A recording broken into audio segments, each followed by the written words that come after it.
to order. If you will all please rise for the Pledge of Allegiance, and I will ask Board Member Mitchell to please lead us. I pledge allegiance to the flag of the United States of America and to the republic for which it stands, one nation, under God, indivisible, with liberty and justice for all. Thanks, everybody.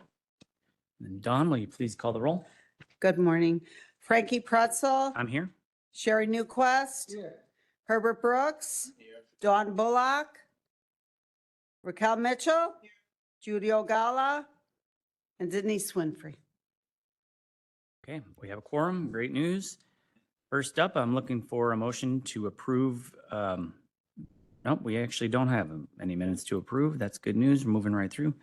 First up, under new business, zoning case ZC 25016, requesting a map amendment from R5 to R6 and a special use permit for a multi-unit building in Joliet, Illinois, County Board District Number 6.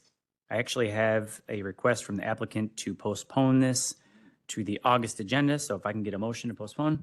Motion. Sorry to interrupt. I think he's actually requesting September 4th. Oh, you did talk to him in September? Yes, he just sent an email. So you want to keep the motion, but to September? Yep, I'll make a motion to, we postpone to September 4th. I second that, Mitchell. Motion second. Please call the roll. Frankie Pretzel, Yes? Sherry Newquist, Herbert Brooks, Raquel Mitchell, and Denise Winfrey. Yes. Motion carries. That one's postponed. Next on the agenda, zoning case ZC 25051, requesting a map amendment from E1 to E2, Manhattan Township, commonly known as the vacant property on South Kankakee Street, Manhattan, Illinois, County Board District Number 2. Can I get a motion and a second? Second, Mitchell. And motion, Mitchell. We have a motion. We have a second, Winfrey. And Ashlyn, you want to just fill us in on this one? Yes, so the applicant is proposing to rezone the property from E1 to E2 to divide the property into two 3-acre lots. Once the map amendment is approved, they will need approval of a minor subdivision. Of the agencies notified, the health department just provided comments saying that they will be reviewing the subdivision process. No other agencies commented. At the planning and zoning meeting, no objectors were present at the meeting. Staff is recommending approval of the map amendment, and at the planning and zoning commission, they recommended approval 6-0 of the map amendment. Okay. This one seems easy. Do we have any questions from the committee on this? Is there anybody here from the public that wanted to speak on this? Okay, I think we're ready to vote. We have a motion. Previous Second. role, Newquist? Previous roll, Newquist. Second, Brooks. Second, Brooks. All in favor? Aye. Any opposed? Motion carries. 1, 2, 3, 4, 5-0. Next on the agenda, zoning case ZC 25027, requesting a special use permit for a commercial solar energy facility in Lockport Township, commonly known as 14910 and 14750 South Archer Avenue, Lockport, Illinois, County Board District Number 9. Can I get a motion and a second? Motion Winfrey, second Brooks, and then Kelly. So yeah, this is ZC-25-027. The agent for this case is Daniel Gorman with Enterprise Energy. They're requesting a special use for a commercial solar facility. It's in Lockport Township along Archer Avenue. The proposed facility is about 25 acres and is made up of 4 separate parcels that are zoned A1. 2 of the parcels have residences while the remainder is cropland. They're requesting the special use for all 45 acres, but will only have solar panels on approximately 23.5 acres. And they have it with a 35-year lease agreement. There is dense vegetation along the property lines, which completely screens the site from Archer Avenue. There was objection from the village of Homer Glen. But one thing to note is the applicant is planning on annexing into the city of Lockport if the special use permit is approved.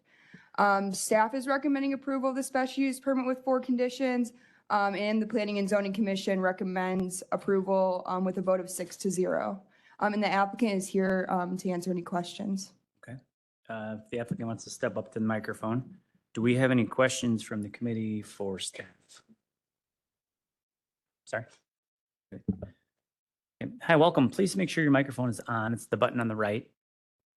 And then if you want to introduce yourself. Yes, my name is Dan Gorman. I'm the senior developer for Enterprise Energy, bringing the motion before you tonight. Okay, thanks for being here. Absolutely. Do you guys have any questions on this? Ready to vote? All right, want to call the roll? Frankie Pretzel, Yes? Sherry Newquist, Yes. Herbert Brooks, Raquel Mitchell,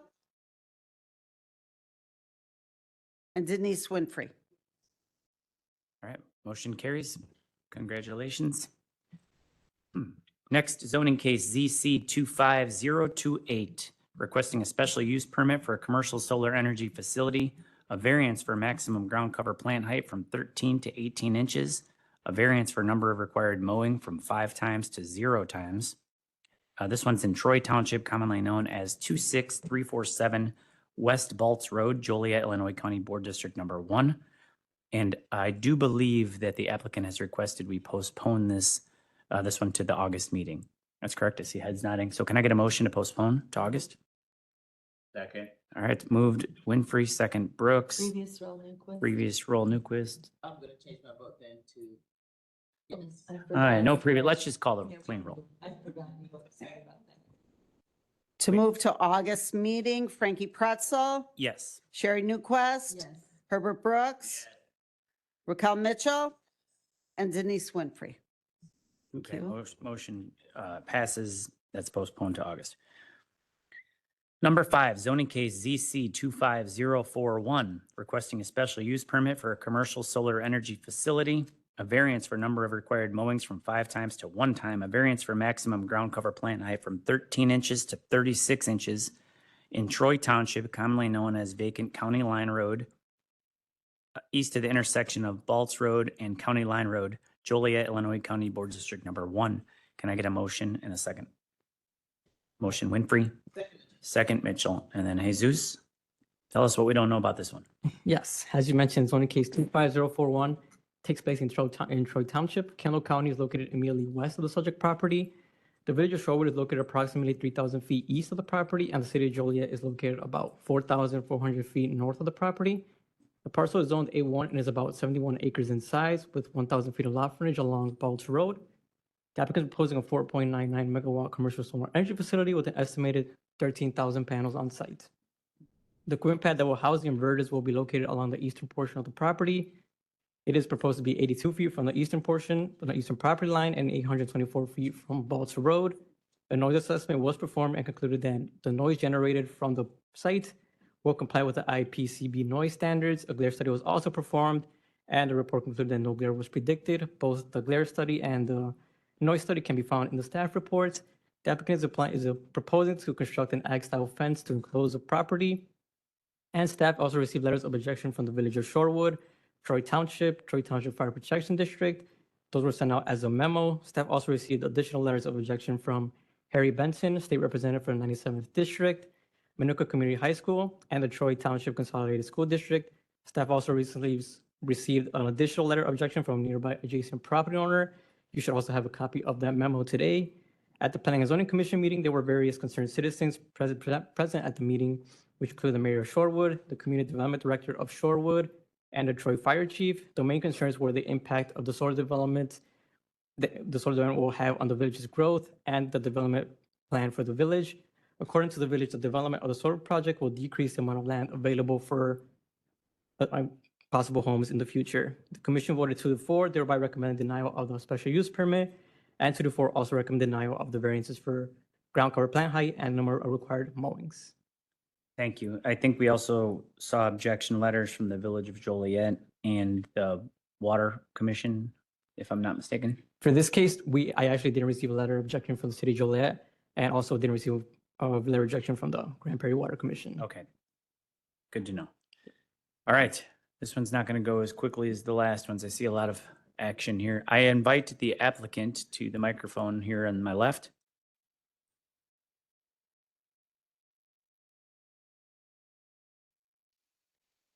Nice.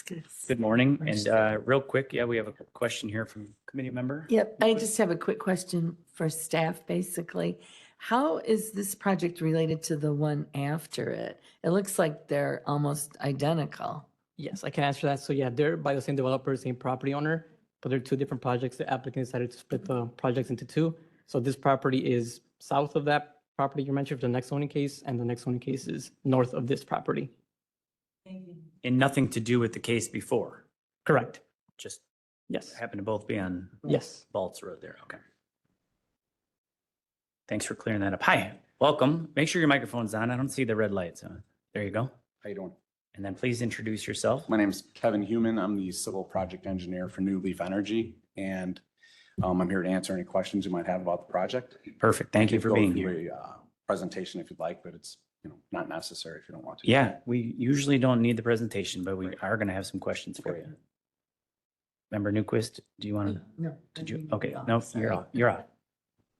Member Brooks? Well, my question, not so much to him, Chairman. First of all, who is our state's attorney here today?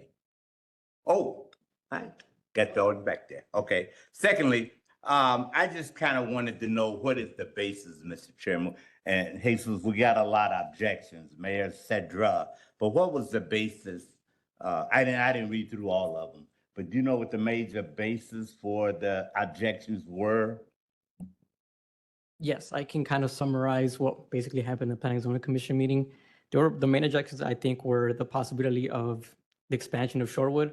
They have their forward plans show that this property is zoned for possible future residential homes. The Village of Shorewood are also going through, as mentioned, bringing Lake Michigan water to the area, and they're proposing to use the funds from the proposed future homes to kind of offset the cost for bringing Lake Michigan water to the area. So they're kind of concerned with this development taking the place of those homes. I read the Private property, correct? The objection letter from the high school stated that the tax revenue would be a fraction of what it would be if they turned it into residential. So a lot of it comes down to dollars. But, yeah, correct. Yeah. So, Okay. okay. They do. Member Newquist? So my question, I'm not actually sure who this is for, but is the Village of Shorewood planning on annexing this land so that they can build homes on it? Number one, and then number two is it, from what I saw in the packet, part of this is in Kendall County, correct? No, the entire property is within Will County. So it's just totally in Will totally in County. Will County. Okay, it looked like from one of the maps that part of it was in Kendall County, so that was my misunderstanding, sorry. Okay, so anyway, if Shorewood could maybe address, are they, how are they planning to go about building homes on this, and what's their timeline for doing that? That would be great. Real quick question for you. You, are they purchasing the land or leasing the land? It would be a lease. And then I think we have some questions for the mayor of Shorewood. So if you want to stay close, we may invite you back.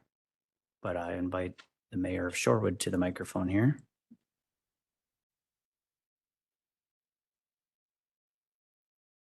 Good morning. Good morning, everybody. Please turn your, there you There go. we go. Good morning, everybody, and thank you to the members of this Land Use Committee, and I want to be respectful of everybody's time. I know it's the 3rd of July, and everybody's got a variety of things going on.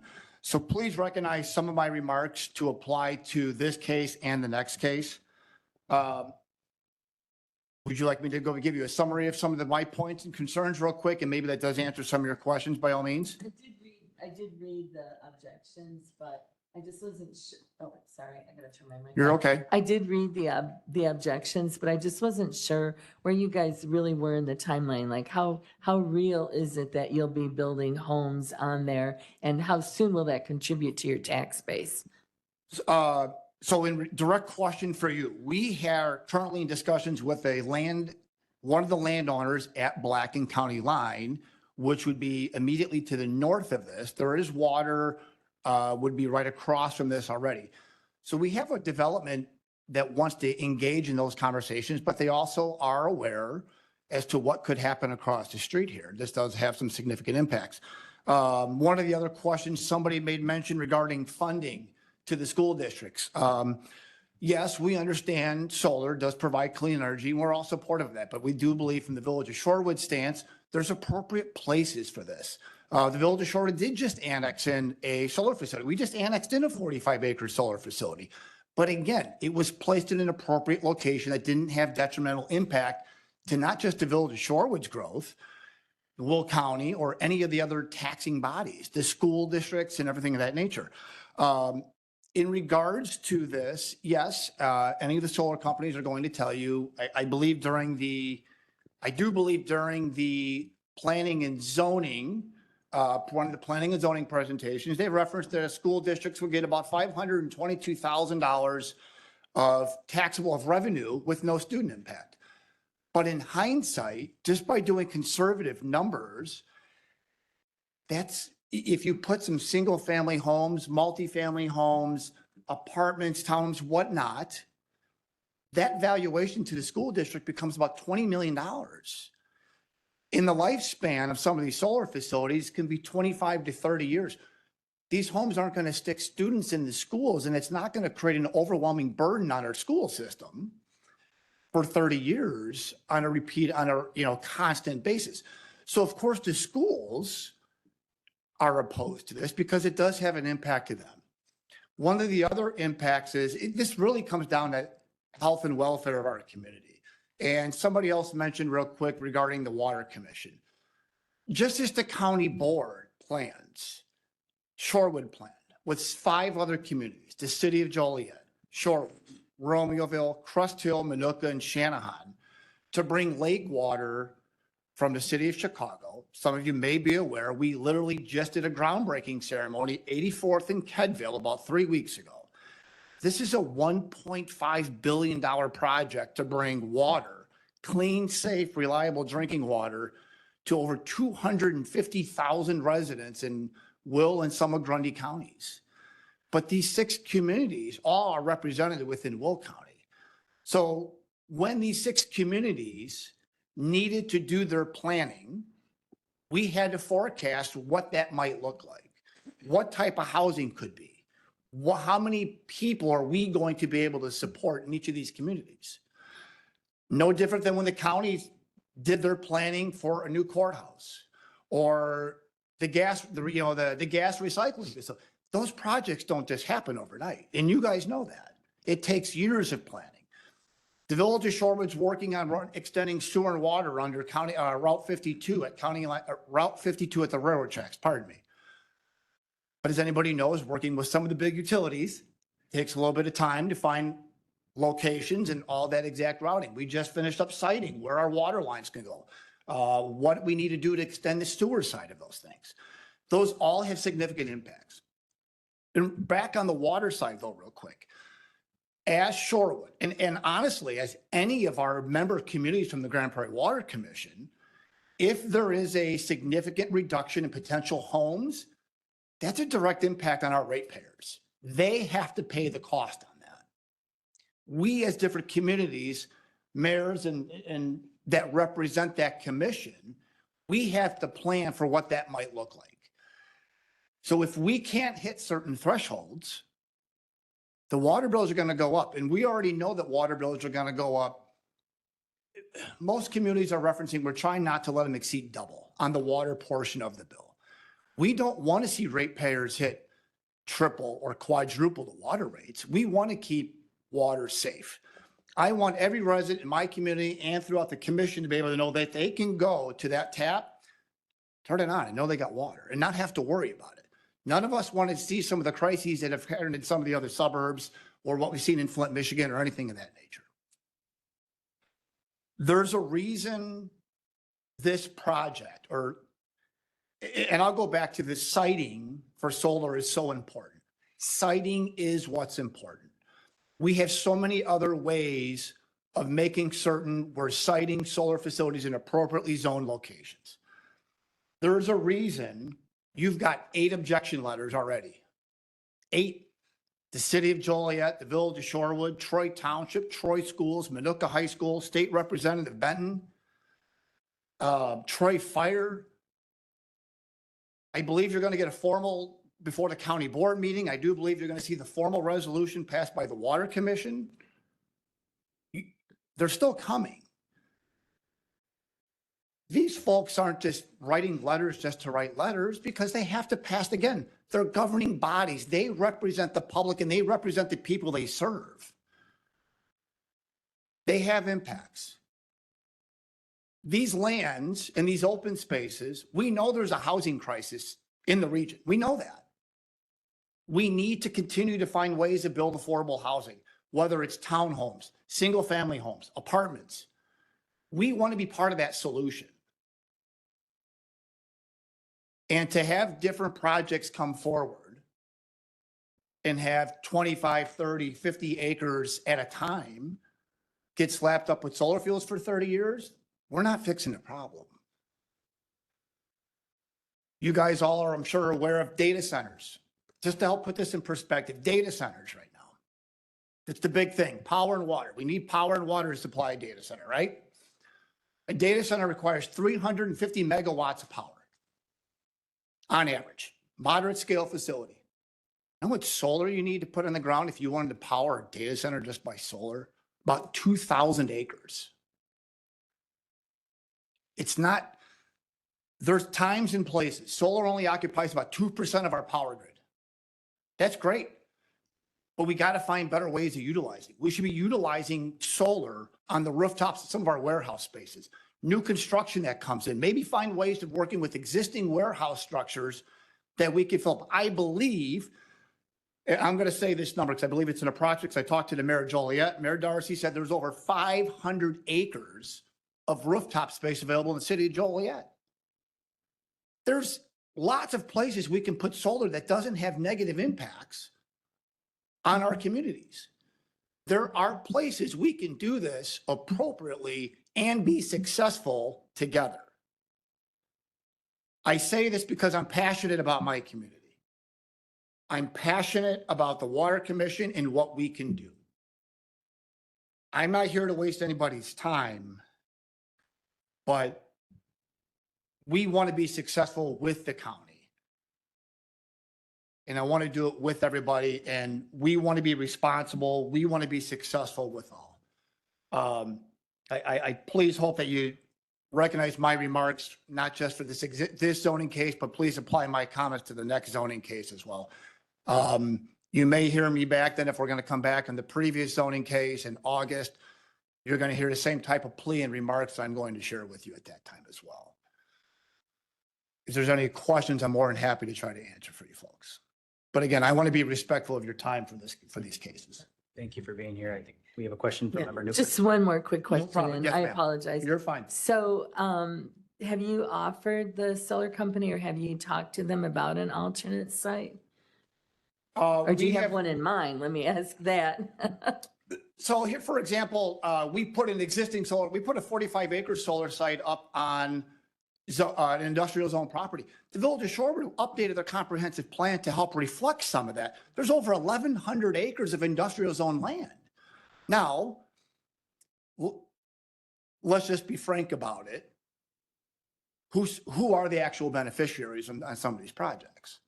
We can sit here and argue all day that solar's green. It's a community solar project, but there's no guarantee that any of my residents are going to get this benefit. If the resident signs up for these programs, the common theme has been stated, they might save up to 10%. Well, what does that do right now? We just saw with the PJM, with the electricity auction on the network, ComEd's bills were up $10. So what are they going to potentially get a wash in 2, 3, 4, 5 years from now? It's still negligible. We still have to do a better job in slapping solar randomly in different spots doesn't fit. These solar projects where these projects are being proposed, what stops them from coming back and doing more? This no longer becomes a 5 acre or a 5 megawatt facility on 40 or 60 acres of ground. There's most likely, and I'm going to, why is this landowner proposing this in 2 separate projects? So right there in 2 projects, that's potentially 10 megawatts. It's not just a community solar project. You're sticking 2 of them back to back already. What stops them from coming back and trying to say, we're going to take this 10 to 15 or 20? These solar panels they're not hidden. They're not screened by trees. They're on County Line Road, Route 52. Major north-south thoroughfares, Route 52, a major east-west thoroughfare. That intersection as a whole has already been deemed dangerous. There's a reason IDOT's in the process at Phase 2 engineering to make a roundabout there. These are just, again, it's siting. I have no problem. My board, my community has nothing against solar. This is just the wrong location. This truly just goes back to the appropriately siting of said properties. As referenced, as you guys know, through state code, since these projects fall within the 1.5 miles of our zoning in our planning area, hence, this is why we are here, and I am passionate. I do urge a no vote. Thank you for being here. Thank you. Any other questions for the mayor before you? Before I walk away, is there Yeah, anything else? sorry, it looks like a board member for the mayor? No. Okay. In agreement with it. Thank you, Mr. Mayor. Go ahead with your comment. Yeah, and we're hearing a lot of solar cases, and Homer Glen objected. Now there's 8 other cities that are objecting. And I agree with everything the mayor said. It makes total sense. But some of the things that are missing with this solar stuff is that, first off, a lot of our solar projects go on valuable farmland, real valuable farmland. So if we keep producing solar farms, they're going to go out of business at one point. Why? They need subsidies. Without the subsidies, they can't function, most of them. I haven't heard one yet that didn't want the subsidies, but the federal government's removing a lot of the subsidies now. So when they go out of business, where are these panels going to be disposed of? There's no place to dispose of them. So now what do? Dig a hole in the back of the city halls and throw them in a hole, put concrete over them, and then cover them up with dirt and hope that the ground produces some kind of a grass. But the answer is there's nowhere to dispose of them right now. Then the other thing is, besides the subsidies and despite the farmland, you also got a thing called a hydrogen engine. They've already got the engine made. So at one point, they're not going to need these big giant solar things. The hydrogen engine is going to be able to take care of it. And there's a byproduct of what? Water or oxygen. I don't know which one yet because I'm reading different things. But solar panels are on the way out. So if you can't dispose of them, they're going to ruin farmland. They're going to take farmland away. The cities don't want them. We have 8 plus Homer Glen is 9 objectors. We're going to go through this every month. We have to come up with some kind of a ordinance or a plan that stops solar panels from solar companies, not panels, solar companies from coming into our county. Because otherwise we're going to be having a real disaster of getting rid of the dumb things. Yeah. So that's all I got to say. Well, thank you for your comment. I agree with some of the things you said. Obviously, month after month, we're having multiple solar projects come before us. And my problem with this one is, you look at where the growth is in Will County, and it's definitely going out to Shorewood on these exact same properties that they're trying to tie up for the next 30, 40 years. They have a comprehensive plan. It's just a matter of time before you see beautiful homes being built on the western part of our county. So for those reasons and the reasons the mayor just mentioned, I cannot support this project. And real quick, in regards to that, I have fought strenuously to bring new development. The Village of Shore just recently signed land deals with Lennar Homes. We're bringing 500 new homes right now into Shore. So they're extending sewer and water utilities even on Sile. As I mentioned, we're also working with another property owner that would be immediately to the north of one of these projects that's looking at an 80-acre site as well. So we have revamped development talks within Shorewood. Yes, I know this will be one of the last portions of Will County that Shorewood gets to work with, and then we engage further discussions with Kendall. But it would be remiss of me to not at least acknowledge there is development. It is happening. And we want to be, again, I want to be part of the solution with you folks. Member Mitchell? Come on, bring it back. Sorry, This isn't your first time here. it is not. Right. So it's the same issue. Landowners want to sell the farm, that they've inherited or they're done farming, they want to go and, sip umbrella drinks on the beach somewhere. So what is Shorewood doing to capture that? So one of the other parcels that you may be referring to is directly across the street from this Lennar development on Style Road. That was a 45-acre parcel. And with the development of Lennar on that said development's 300 single-family homes in there, sewer and water becomes right across the street on that property. Minooka Grade School has land right across the street from that parcel. We know there's another developer that's interested as well on that. But as we've discussed, certain plans do take some time. Without a doubt, I am sympathetic. I understand as a landowner, the ability of wanting to sell land and move certain things forward. But just as you folks do on a county board, I do for the village of Shorewood, just as our board. We established a comprehensive plan. We have community engagement to establish the comprehensive. Okay, I'm sorry. No, I don't mean, I'm just trying to get the answer. Without a doubt, but yes, we market their property, without a doubt. We're more than happy to help market Like, that have you property. gone to these, hey, Farmer Brown, are you planning on selling within the next 5 years? Please come to us first. That's what I'm saying. Are you going to these properties and saying, hey, I know that you might, are you looking at selling? I want to get you before the solar company or the windmill company gets to you. Most of the different landowners are approached by different developers, real estate groups, and then they'll reach out to us. Okay. So there is a balance, and the reality of it is there's no secret where our growth is, where our sewer and water is, what amenities and utilities that we can provide. You bring in city police, you bring in the public works and streets and sand and all of that. Yeah, the villages don't build subdivisions. It's going to be private developers and then they go to the, But that's part of the issue. Part of the issue is that you should at least find out where they're going to act within the next 10 years. Otherwise, it's going to continue happening. yeah. Whether you're going to have. Well, that's what the comprehensive plan is for, right? They say this is, we see this as residential. Yeah. Right. I hear you, and that's good thing to think about. Okay, yeah, well, welcome to the microphone here. Thank you.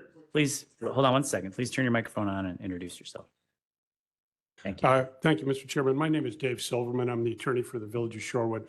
Just want to bring up a couple points. I think the mayor did a great job of presenting the village's position, but I'd like to take you back to the PZC meeting that we had a couple weeks ago. We had 3 solar hearings on that agenda. And I think between those 3, we went about 3.5, 4 hours, something like that. It was a long meeting. It was hot. The air conditioner wasn't working. But the point is that the PZC members heard a lot of good testimony. And I think what you guys see at this committee and the county board is a lot of times the PZC does vote in favor of these solar projects. But I think it's important to understand where they were coming from. They heard all this testimony and they did vote 4-2 against it. So we would ask that you deeply consider that. And one of the important components, I think, was the testimony of our planner, Natalie Engel, who was there. She's a member of the American Institute of Planning, and she's been doing this for over 20 years. And in her opinion, these projects, these 2 that you have on the agenda today, and also the one that was tabled, did not meet the requirements for issuance of a special use permit. So that's all I have, but I'd be happy to answer any questions that you may have. Thank you. And I think we have one from Member Newquist. Yes. So this is a theoretical. I don't really know if you'll be able to answer it or not. But let's just say we vote this down and let's just say the solar company drops the project, which may or may not happen. I mean, legally, I'm sure you're aware that we're obligated to vote yes on these. Sure. So I know there's some disagreement there, but we've been advised by our state's attorney. So, anyway, so now I'm the owner of this land and I no longer have a solar company who is going to lease my land. So now I'm done farming. I want to retire. So now I sell my land to a warehouse company. and ask for a zoning change, what's your response going to be then? Well, our response is, as the chairman mentioned, we like to follow our comprehensive plan. And there was a lot of thought that went into the comprehensive plan. There were public hearings that were held. There were public engagements. They had pop-up events at village events. A lot of community input came into this. So that's why we have the comprehensive plan, is so that, we can plan so that the fire department and the township and the schools and everyone else can start to develop their plans. Where should we put a school? Where should we put a firehouse? It's hard to answer a hypothetical question, but I think a lot of stress has to be put onto the comprehensive plan, because that's the tool and that's the guide. And it serves not only as a guide for the village and all the taxing districts, but for the property owners in the area. And I understand, and I completely appreciate the amount of planning that you guys have done and the community that you're building. But you're basically then telling this landowner that they can't sell their land until you guys are ready to put houses on it, or until he finds a developer to put houses on it. I mean, that's essentially what you're saying. I suppose that's the nature of zoning. And Will County has its zoning ordinance too. And your zoning ordinance is much like the Village of Shorewood zoning ordinance. It has certain permitted uses in certain areas. And the county has a plan, which you look at. And that's the nature of zoning. I mean, you can't always look at it for the good of one landowner, right? I think the nature of the comprehensive plan and the nature of the zoning laws are that it's for the good of the whole, right? You don't necessarily look at one piece of property under a microscope, but you look at the good of the whole, for the whole community, for the neighboring property owners also, because they will have to contend with this also. And I would also take exception to your comment that you have to vote yes. I can tell you that we are involved in litigation side by side with your state's attorney's office from a project in Shanahan. We have intervened on behalf of the Village of Shanahan. And your state's attorney, they have special counsel working on that case, and we are side by side with the arguments. And our arguments are that you do not have to vote yes, that you only have to vote yes if they meet all the requirements of your zoning code. And that includes the site development specific issues for the solar, but it also includes your zoning ordinance as a whole and your conditions for issuing of a special use permit. So I think that the solar companies have done a good job in lobbying everyone to convince them that they have to vote yes. As an attorney, I've been practicing for 35, almost 40 years in this type of law now. That's not the way I read the statute. And I respect your state's attorney's opinion, and they're side by side with us in that courtroom. So. Yeah, thank you. There's definitely some politics involved when it comes to, the state legislature telling us we have to vote yes on these. And I also just want to say I respectfully disagree with Member Newquist's assessment on this. When you tell somebody no to a special use permit, you're not telling them they can't sell their property. You're just saying that's not the best use for that property. And the reason is it doesn't fit with the comprehensive plan of the village. And the problem is when you approve it, say you have developers that are planning on bringing in 500 homes, as the mayor said, and now you let a solar project go in and take up 25 acres. Now, all of a sudden, it's not so attractive to build those 500 homes because I don't want to put a subdivision across the street from that. Mhm. So it does change the entire comprehensive plan. So It does. I think we've kind of set precedent as a committee and as a county board to at least hear these mayors or villages, municipalities, when they come to us about their comprehensive plan. And I certainly don't think this one would be any different.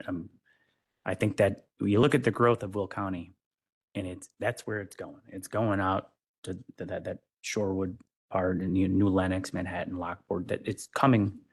That's where the growth is in this county. And I just don't love the idea of tying up these prime acreage for 35, 40 years with something that is very political. So that's my opinion on it. I'm not going to support it. I have a question. Member Brooks.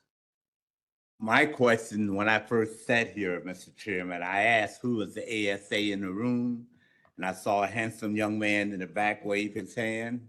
Would you mind identifying yourself? My name is Adam Lippitz. Okay, Adam, my question is of you. this conversation they just had is the reason why I turned my light on. And I know what obligation there is as a Will County Board member, Land Use Committee.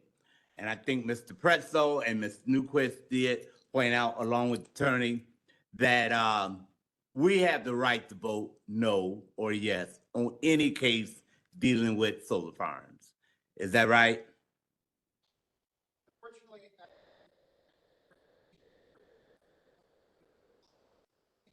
I know. Okay. Okay. Okay. Okay.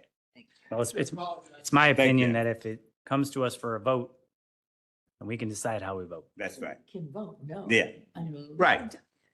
No. Right. Yeah. So any other comments? And then I see. Yeah. Oh, sorry. Member Hickey, I apologize. I forgot. Okay. I'm over here with Micah. Thank you very much. This is private property, right? Both parcels, this piece and the next case, is that correct? The applicant is looking to lease private property. Okay, and it's for lease. And, you know, I thank the mayor of Shorewood for coming out and for all the folks that have come to speak about this. I think that this is a balance of property owner rights and the needs of the city of Shorewood. And I'm just curious, what happens to that long-range plan if the landowner would want to continue farming it? That would affect all of the issues like the tax revenue and the schools and the water and everything like that as well, wouldn't it? We can't make them sell their property. or Okay. Lease it out. Till you get it. Well, here we have a lawyer. I don't know if that was a question for me or not, but I would love you to answer that. I mean, Thank it is you. a long-range plan, right? That means it doesn't necessarily have to be in the next 2, 3, 4, 5 years. It's a long-range plan, and that's what we do in communities is we tend to plan out for the future. Sometimes there are farms where people, want to continue farming, and that's, we've been able to work with the areas around there for residential to make those compatible. But, eventually people want to sell or they want to continue farming. That's their choice, but Yeah, and I appreciate the fact that this has gone to court on some of these cases. And yet again, as a board, we have to balance. I just came from a meeting where we're talking about how we're going to pay for public health services. And we don't have a pot of money that goes towards paying attorneys to fight these cases that we could lose. So I just want to make sure that we balance that. So thank you all for coming out. I appreciate the time. So my previous comment was about the developers that already have plans to build subdivisions not far from this parcel in Shorewood. Those homes are going to eventually be built and sold, and people are looking at that property saying that's farmland. Nobody's ever going to complain if it stayed farmland forever. But if it changes, if we give special use to put up a solar factory, that changes things, right? Then those homes become less attractive. So it is, I personally think you have to look at it as a comprehensive plan because they have all this open land right now. And it's really, a lot of it's going to be up to us on what happens on that property over the next 25, 30, 40, 50, 100 years. So, thank you. Are we ready to vote? All right. Oh, please, I'm sorry. I saw you walking down. Turn the microphone on, button on the right. Hi, so my name is Mark Feck. I've been a Will County resident since 1993. I am the landowner, so I can answer a lot of those landowner questions that you have. There's several things that the good mayor and I understand his passion trying to do a good job for Shorewood that I guess I'd like to bring to the committee's attention that have not been discussed. So I appreciate your time. And again, we welcome any questions. First of all, we originally signed options to lease three properties on our farm, 3 solar sites. What the mayor didn't tell you is that's been reduced to 2 because we work with the Water Commission for them to actually acquire our property, 50 acres of our property. We started with 230 acres. We've sold off a total of 100 acres. from our original farm. Um, the 5 other parcels were to individuals who want to build homes. At least that's what they've told us they want to do on the property. Little horse properties, those kinds of things, want to be out of town. So they talked about their plan. We weren't invited to the plan. Whenever we bought this farm in 2021, we went to the village and told them what we were thinking on the property. Also inquired about solar, and showed them our plans. When they came to the planning meeting, they didn't invite us to the plans. You know, the school districts talks about the plans and stuff. No one ever contacted us to see what our plans are. So I think that's something important for the committee. And so what are our plans if this doesn't go forward? The 70 some acres that they're looking to lease would probably sell off 10-acre parcels to other individuals that want a piece of the farm, want to have a farm life just like I did. I grew up on a farm in Western Illinois. I've continued to do ag kinds of things. Actually, if you looked at my partners, they're all farm related. And in fact, Kelly's question there, me and my group, we pay taxes on not only on our house, but on 1,000 acres, more than 1,000 acres of Will County property. We see the same challenges, and we would just ask you to take note of what the litigation costs are, because ultimately, as crazy as it sounds, I'm going to be paying for a part of it. Just, again, a small part of it. We can agree on that. So I guess what I'm saying is the plan that they put on the board or that they're talking about will never be realized.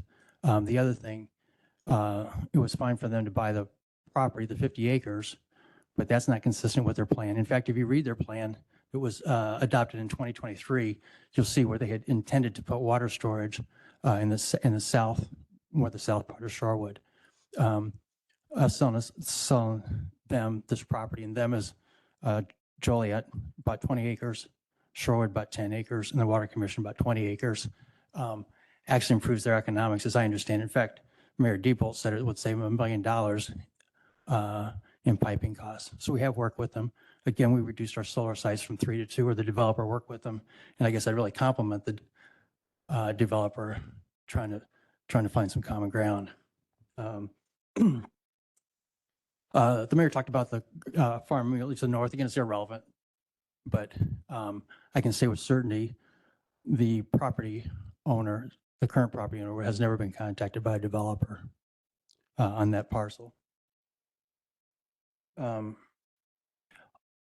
of the things that Shorewood did was in 2008, they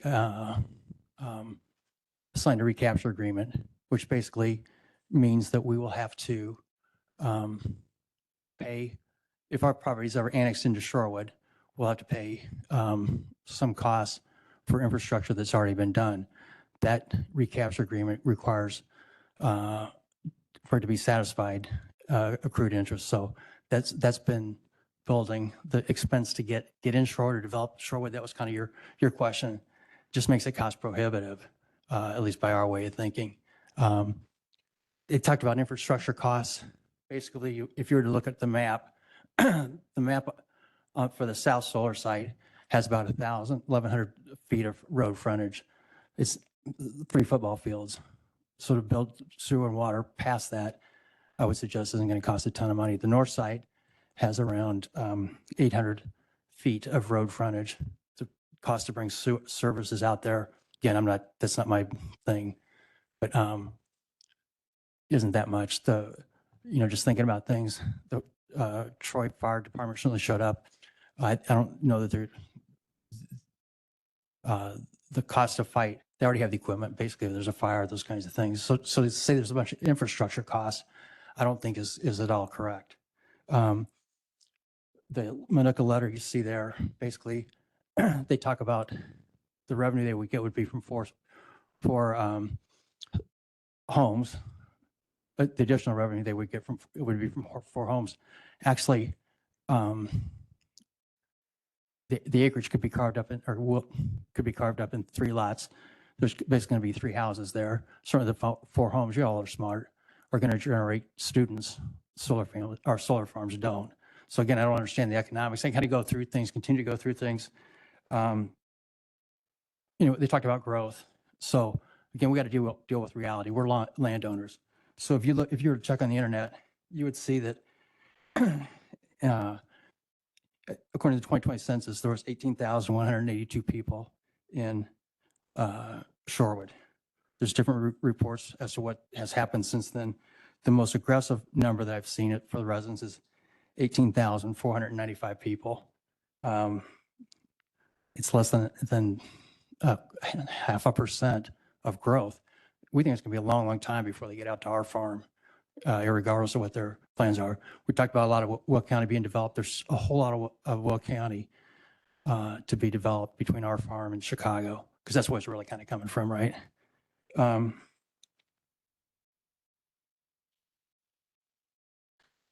I can go through more details. I guess I'd give you a chance to answer the questions. I could go on for quite a while. I'm pretty passionate about it also. We own the property. We want to see this happen on our property. We think it's a great economic opportunity for us. Corn's $4 a bushel, not even. People are making a lot of money farming these days. So to answer your question, why are farmers doing that? That's it. We think this is a good temporary use of the property as growth comes out to us. Again, the other way, we're kind of forced to follow the economics and sell off those 10-acre parcels. I know in the testimony here, if you listen to the PC's case, Mr. Silverman indicated we can't do that, but it is consistent with A1 zoning in Will County. It's also kind of interesting that all the buyers are represented by council, including the Village of Shorewood and Mr. Silverman. So it seems a little bit interesting for him to bring that up in the PZ case. I'd answer questions from you guys. Thank you for being here. Do we have any other?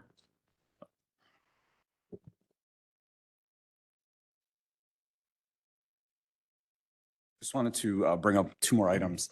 Earlier, it was stated that the parcels are up against County Line Road, and they're actually about 1,000 feet east of County Line Road. And secondly, when it comes to selecting solar projects, we can't just decide to put solar on any property that has, it's a farm field. So there's a lot of research that goes into it. A lot of it has to do with interconnection to ComEd's facilities, any sort of upgrades that are needed to get to that property. Usually we put all that into our costs. And so it's not, we just can't pick any site to put solar on. So these particular properties are viable. We've done a lot of research on the interconnection, and we think it's a good siting of the solar project. Okay. Thank you. Thank you. Any other public comment? Did you want to speak one more time?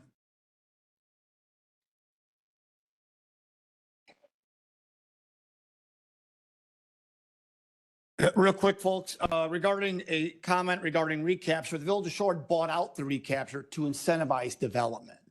The Water Commission sought out property at that location to save residents money, so we weren't piping it further along. Logistics, planning. There's no behind the scenes nonsense going on. The previous landowner mentioned 10-acre parcels. If they were 10-acre parcels, we took a neutral response. We're neutral on that. Is it exactly what we want? No. But 10-acre parcels we're neutral on, because guess what? The county gets money. Somebody made a comment regarding litigation and healthcare services. We're not getting revenues to cover those off a solar field, but R1, R2, R3 zoning, estate zoning, we get those funds to help offset those Medicaid and social service programs that we provide, not off a solar field. But real quick, again, the water facility, again, logistics, folks. It saves our ratepayers dollars. The recapture, the Village of Shorewood bought it out to create the incentive to help bring growth. Plainfield has been the fastest growing community in Will County for the last 5 years. That is drifting to the south. It's here. There's a reason we just approved 430 homes with Lennar and Shorewood right now. They're looking at another project. Infrastructure takes a little bit of time. Sewer, water going in the ground. Thank you. Thank you.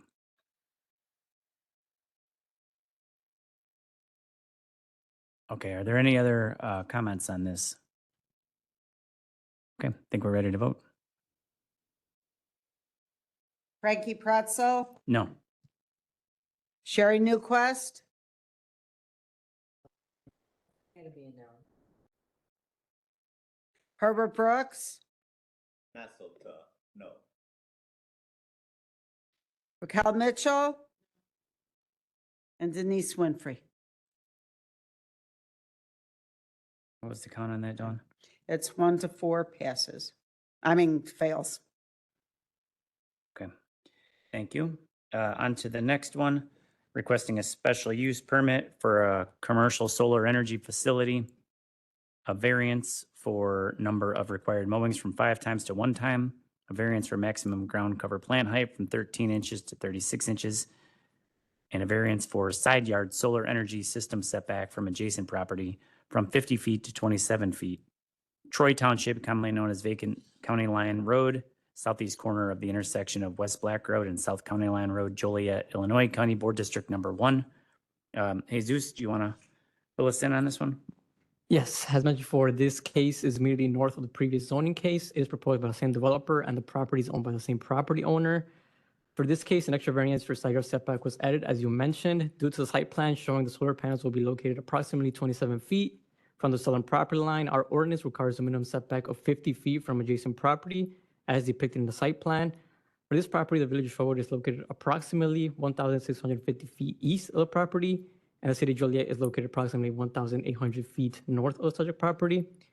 As mentioned by the property owner, the property was recently divided, giving some property to the village of Shorewood, the city of Joliet, and the Grand Prairie Water Commission. This can be seen in the plan of survey, provided in the staff report.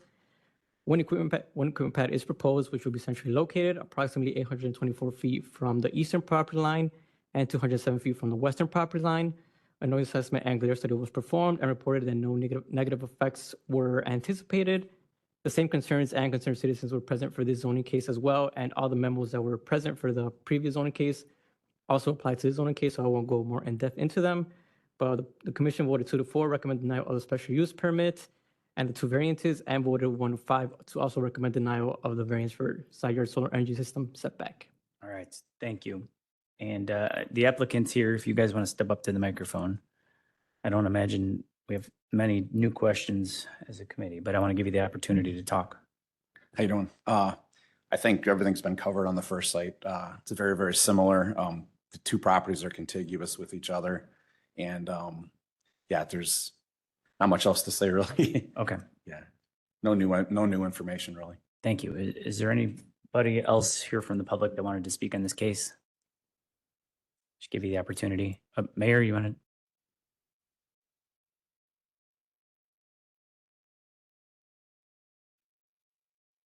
to? I simply want to state, I would echo all my previous comments regarding the zoning case and respective time for everybody would apply in this parcel as well. I thought you might say that. So. Okay. Yeah. Any questions from the committee here? And one last chance go ahead, public comment. Welcome back. Thank you. And I'd say the same thing too. Again, it's our property. I think it's fair to say that your staff recommended for approval. There were no exceptions that I understood. And I would ask that my comments be also on this property as well. Thank you. Okay. I think we're ready to vote. Dawn, you want to, or maybe a May I previous have a roll? motion, please? Oh, sorry. We're Motion. supposed to do that already. We have Winfrey, second, Newquist, Previous. previous Mitchell, second Brooks, all in favor? Any opposed? Okay, so that was a previous roll to mirror the last one, so motion fails. 1-4. 1-4, thank you. Number 7, zoning case ZC 25046, map amendment from A1 to E2, Green Garden Township. Vacant property on South 88th Avenue, Frankfort, Illinois, County Board District Number 3. Can I get a motion and a second? Motion Newquist. We have a motion and a second. Ashlyn, I hand it Yeah. off to you. So the property is currently zoned A1 as a total of 81.032 acres combined with 1,324.43 feet of frontage along 88th Avenue. Applicant is interested in rezoning the subject property from A1 to E2 to divide the property in the future. To officially divide the property, approval of a subdivision will be required.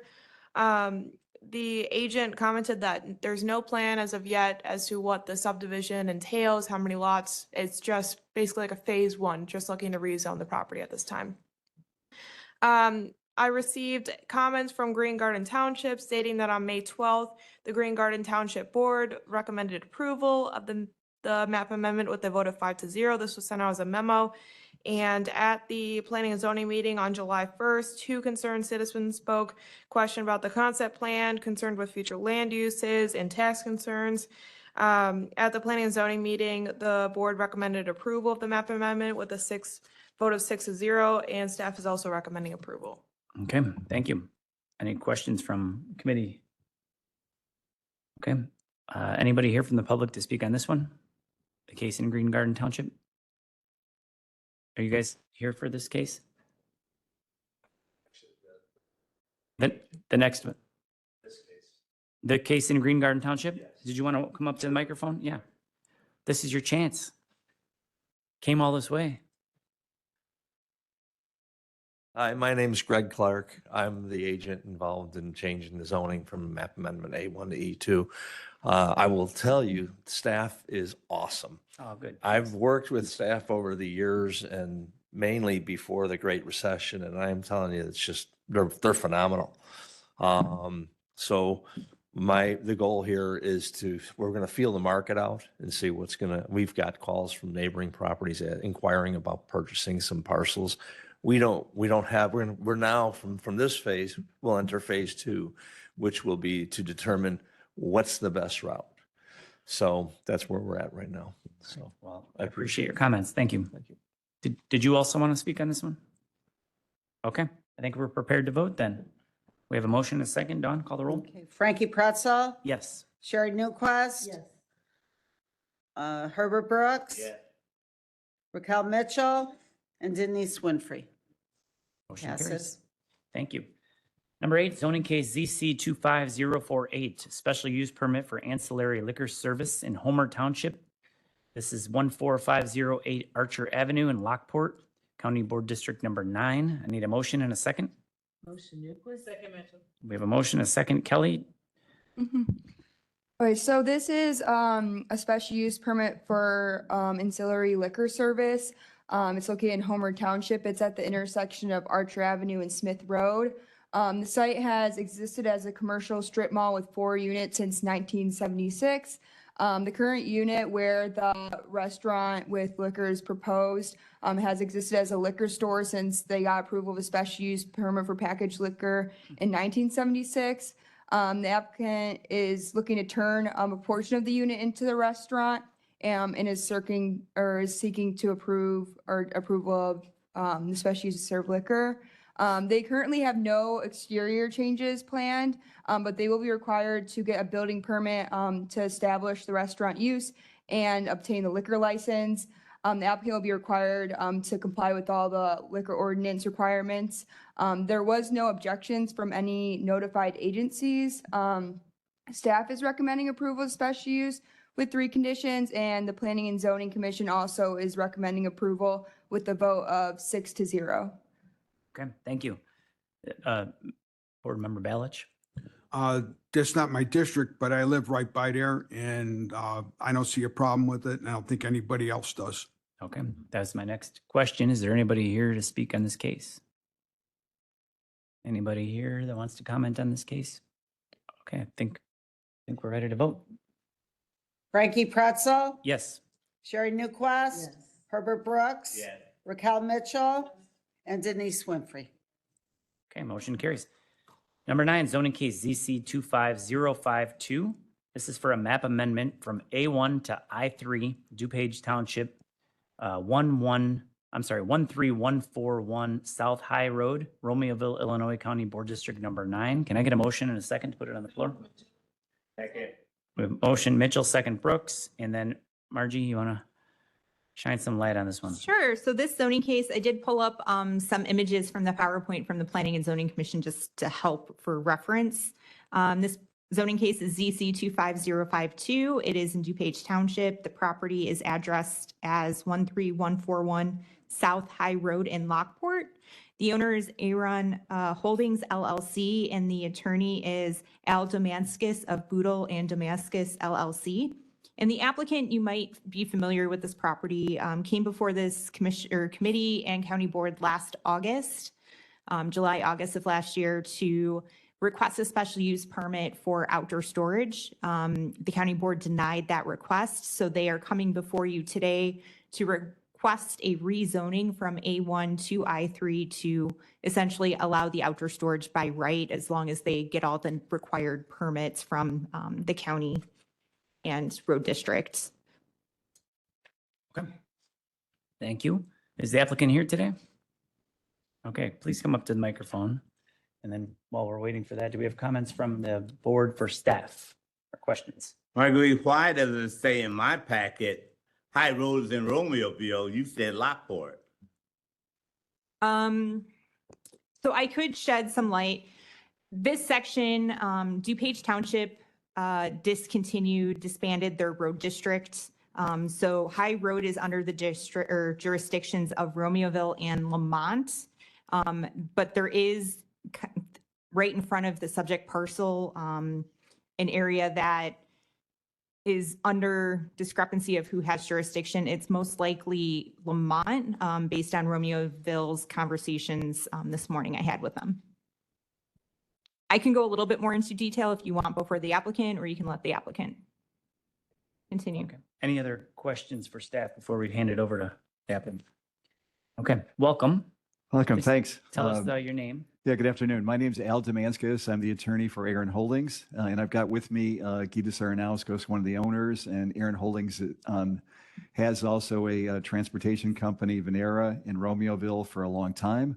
I'm also here with Suzanne Hart, who's a consultant with us, Matt Garland, who is our broker, as well as market analysis, and Aramis Basis, our engineer. The property came before you as a special use before. And at that point, the applicant, my client, was willing to accept limitations, including no trucking. And despite that, the neighbors, this is High Road, if you know it, it's from 127th, 135th. You have basically, you've got Citgo, Exxon. Right around us is really, if you can look for a space for outdoor storage that really fits, this is the space. We've got Exxon right on the south side. I'm sorry, the north side. Exxon owns just to the east.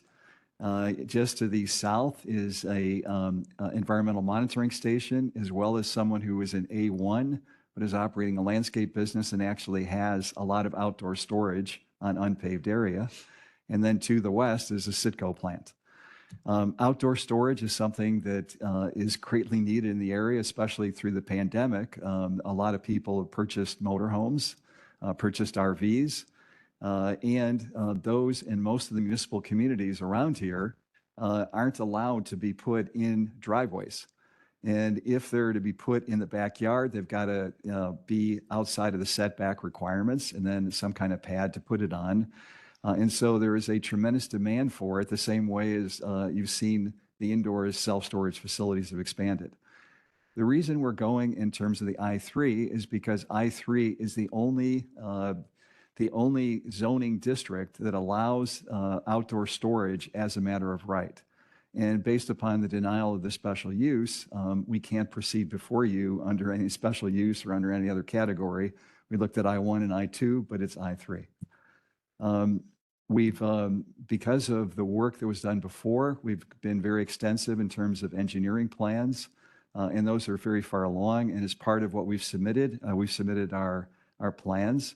There were 3 comments made from municipalities or districts. Lamont Fire Protection District said, these are the things we'd like you to look out for. We absolutely can handle those and handle those. There were concerns on the part of Lamont as well as Romeoville, and I've spoken to Ms. Caldwell, who's the village manager for Romeoville, who's here, and we spoke 2 days ago. There were concerns about roadway or trucking use. Well, the bottom line is that this particular road, High Road, to the north, Lamont, there is actually an overhead pipe with no protection of Citgo that's 13 feet 3 inches, which is too low for any kind of semi trucks or any kind of trucks to go through. To the south, Romeoville has a limit. It's a 5-ton road, that nothing goes above 5 tons. And so it also doesn't work with loaded truck. So the neighbors, there's literally on that 1 mile stretch, there's only 3 homes, and there's all set back, and the rest of it is really industrial. I don't know if you could find a better place, for this. And with regard to the individuals, one of the people at the meeting 2 days ago asked, hey, last time you were here, they said they weren't going to do trucking. And now you opposed it at that point. What's it, why, at this point, it's not even practical. It's not even possible. And so we have no plans for trucking. Outdoor storage is there. We have the consultant who has indicated to us that outdoor storage is incredibly needed. And that's why there's a sign on the property for either our client to develop it based upon the plans which we submitted to you, or to someone that may buy it to do that, but it's all set up for outdoor storage. And I'm happy to answer any questions as well as any that are from the members of the public. All right, thank you for being here. And I do remember this case from, it's almost been a year now. Yes. And I'm in support of it. It seems like a great use of that space to me. And I don't remember why the board didn't approve it. I think we maybe needed a supermajority or something and we didn't get it. I don't remember. It was unclear. The person who was the local representative was not at that meeting, from the district, and it probably should have been delayed at that point. I was not representing at that point. So my question is, I can't speak for the committee and certainly for not the whole board, but I like the idea of this use for that space, and I would support a special use for that. But here you are in front of us today to request a map amendment to go to I-3, that's the scary one, let's be honest. Yeah. And I, without even listening to the comments, I know, and some of the people that are going to object to this, that's what they're going to object to. So why did we go this route instead of coming back to the board for another go at the special use? Well, a special use, we'd have to wait another year and 4 months to A whole even come nother back year? before you. Like not Yes. just one? Yes, Is that- and we actually have everything already, and we have, the plans are there. So we're basically about 80% there in terms of, doing what we said we were going to do. And also from a truck wise, you can't do it. I mean, it's, I've driven the road lots of times. You can't go north because of that, because of the Citgo, pipe right across. And you can't go to the other side because you got the 5-ton limit. If you go, you're constantly going to be cited for basically violating the 5-ton limits. And it just doesn't make sense. It's not something that can be sold, as a trucking facility of any sort. And so it's not really possible to even do. Member Mitchell? I'm a little concerned about that too, about it being I-3. I was wondering whether or not, how we do give temporary permits. Could it be temporary, you guys, or no? I'm asking staff. Could it be temporary? You're asking the applicant to And invest then- lots of money into. No. something. What I'm saying is that could it be temporary until the year and 4 months, you said? A year and about 4 months, yeah. But, so when the year and a half is up, Yeah. then we can then switch it over. Is that I think the unheard challenge of? there is to open a business, you spend hundreds Either of way, they're thousands or having- millions either of way, they're dollars, having and it. if I'm there's just no asking- guarantee that they're going to get what they want, they're not going to want to invest. No, I'm saying either way they're having it. Either way, they get to have what they want. If it starts off, I'm just asking whether or not there's a possibility for it. I see like. So I can address the successive applications for a special use. The ordinance says 12 months from the date of denial from the county board. So technically, August 15th of this year, they can apply for a new special use for the site for outdoor storage. In terms of the ability of the So they county- don't have to wait a year and a half. Correct. They can Yeah, wait thanks for the basically correction. I'm another sorry, I thought it was 2 years. is month what I or so. understood. Yeah. Okay. Anything else? In terms of the special use, or with the map amendment, you cannot condition a map amendment, so it would be a straight up request but the county board has the ability to either remand the case back or to modify the application. I know you love when I ask this question, but can you tell us what the vote was from the board for that special use permit last? Yeah, so last August, the denial was 7-12. And there were, I believe, 7 conditions recommended to be part of that, where some of them were just general IEPA enforced by our Resource Recovery and Energy Division, no trucks or containers stored on site. A hard material surface had to be installed on the site, so no gravel or asphalt grindings, and then a solid fence around the exterior of the property were recommended to be part of that special use. That was denied. Well, I'm not done. Yeah, go ahead. So now that we've established that we can do this for August 15th, potentially, could we then change the application? Well, let me say this, that we could not even apply until, my understanding, August 15th. And so we would then, it would have to be another month or two after that. And then again, we lose the whole season and all the preparation. And we already have the plans already prepared. Yeah, I hear you. You want to go through with the map amendments? I think we need to. Okay. Can this board accelerate that date at all? Is that unheard Well, of? there is a provision under successive applications where it says, unless the county board determines that the conditions in the area have substantially changed. Which I would think, within a year, not much has changed. The comprehensive plans between both Lamont and Romeoville are still the same. Their concerns are pretty similar to what they had last year regarding the map amendment and the special use. But it says the county board determines. So if you determine conditions are different, they could apply sooner. I appreciate the questioning come from Member Mitchell. I actually feel like the board got this one wrong. I don't recall the whole debate on it, but this seems like a pretty great use, a special use for that space.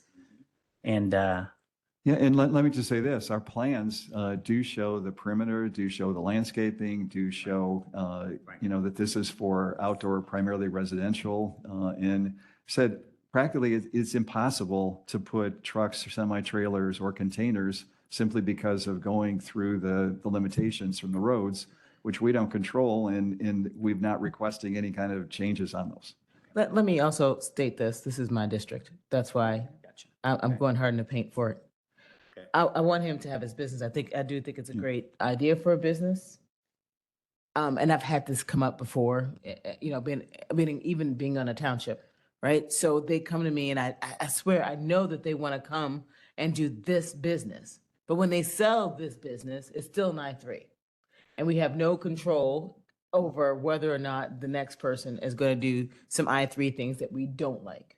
This is a great project. Yeah. Once this guy is done with this project, he's moved on. He's now a multi-billionaire mogul, right? And he sells it. So God bless us. Yeah, right. I don't think so. It's getting crazy. You never know. And the county will get more money. Right. We'll take it. But the next business folks that take that property on, that's what I'm concerned about.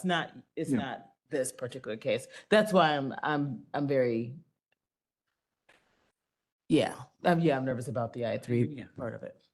Go ahead, Balich. hold on a second. Hold on. I didn't see Member Brooks over here. He's had his light on the whole time. So, Mr. Chairman, I will yield my comments to after Mr. Balich, if you've been waiting a long time.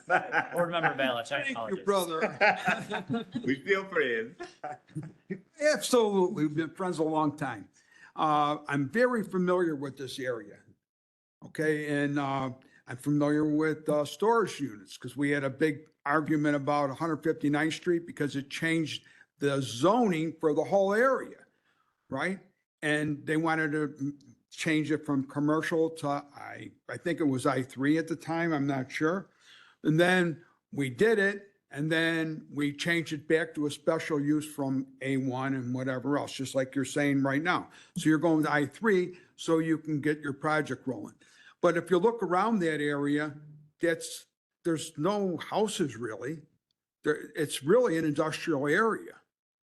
You know, so with the trucking part, that seems to be the big problem. All we do is make the conditions that were read already part of the deal. Can't condition a map amendment.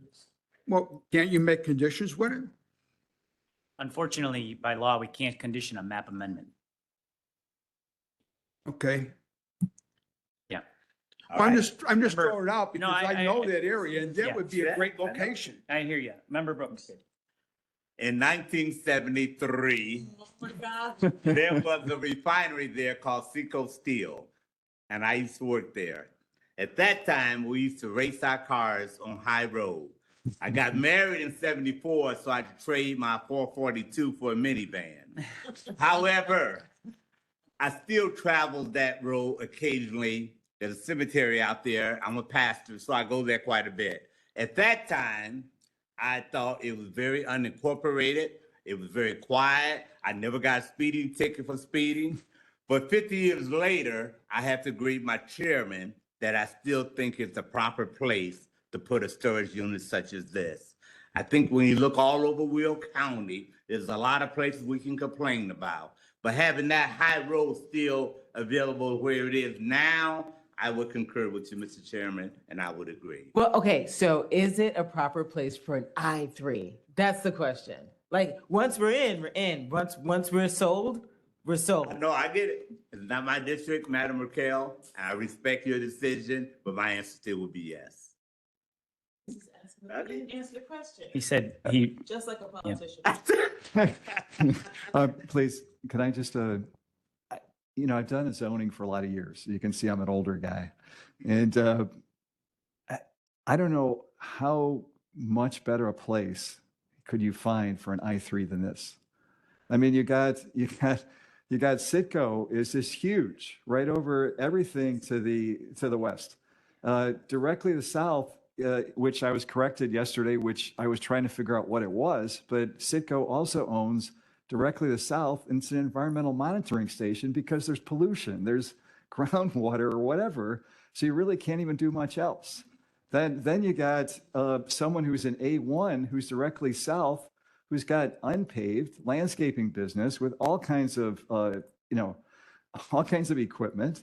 Then you got Exxon owns the property just to the west, and Exxon, right now it's A1, but its future for their oil tanks directly, north are oil tanks. I don't know how you could get better than I-3. Okay.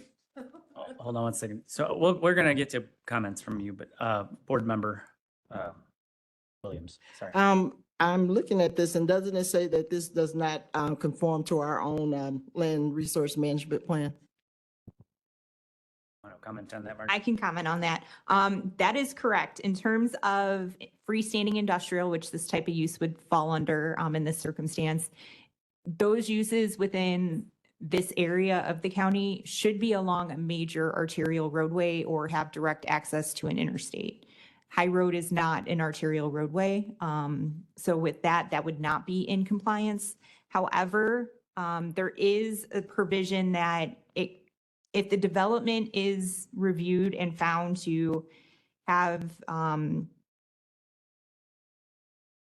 impacts or does not have, mitigates its impacts to traffic, stormwater, lighting, fiscal impact, noise, and odor issues, it could be appropriate. So it really comes down to, is this area, it's not an area with an immediate residential feel. The closest subdivision is actually within a half mile along 135th. But there are a couple residences along High Road that are on agricultural property. So it really comes down to the use. Outdoor storage yards, there's no proposed structure or anything like that. It's not considered, high development. But the overall impacts to the surrounding area aren't probably going to be significant.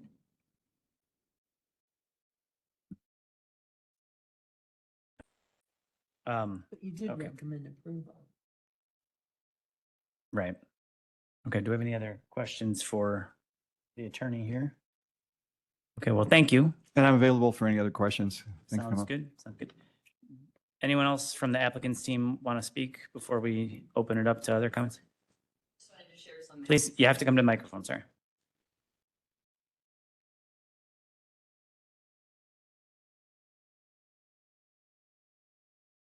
Suzanne Hart, for anyone who doesn't know me. Oh, wait, you all do. So I just wanted to share some maps because it is, and some facts. Maps and facts. Thank you. We can share some. I want to give, want to show a grass lot, and I'm going to talk at the same time because I keep hearing. I need you to wait till you're at a microphone, sir.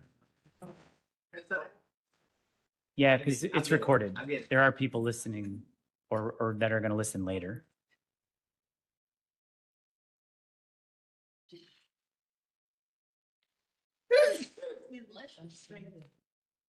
Okay, been doing this a long time myself. And I really studied what they were doing, what they were trying. Of course, I went out, looked at why this was even denied last time. I do know that I think there was a communication gap. I also know that it was never presented because the last council didn't sign in. So all the board members, no one knew what was even going on. They just voted no. So there was a reason behind it. The other thing that we keep talking about, how this is changing to I-3 and what can go in there. The road is not going to change. It still is Romeoville's road. So if there's going to be some big industrial thing that could come in after, and I see where you're going, that road still needs to change. And they would have to put millions into High Road to actually change that. There is not a chance it can go into some industrial where trucks, because trucks can't go on this road. And I know, and you'll hear some folks come up and say, well, who's going to monitor that? Who's going, it's going to have to be Romeo Police or any. They're not going to be able to rent a space to a semi, to a trucking company and go, hey, by the way, you got to go and put that in the middle of the night because you're going to get a fine. It's not going to happen. And if I recall, and we have the engineer here, it was 16 to 20 that they would have to go and widen. It's 5 tons. They would have, that'd be millions. No one's doing that. So that's why I wanted, when you were talking about that I wanted you to bring up on that of the road, because that has been a huge concern. I also wanted to kind of show, because I asked, what is the neighbors? I keep hearing about the neighbors and drainage issue. I wanted to show you some very interesting pictures. This right here, if you look, it's my client's land. This right here is the neighbor, the landscape that is talking. He will come up and talk about the drainage. I just wanted to go and kind of point that out so you can get a handle of what is next door and when they're talking about the drainage and what the landscaper is building. And I think he can come up and explain that a little bit more, but I wanted you to have a visual. Because if there's going to be any kind of drainage issues, he built that problem.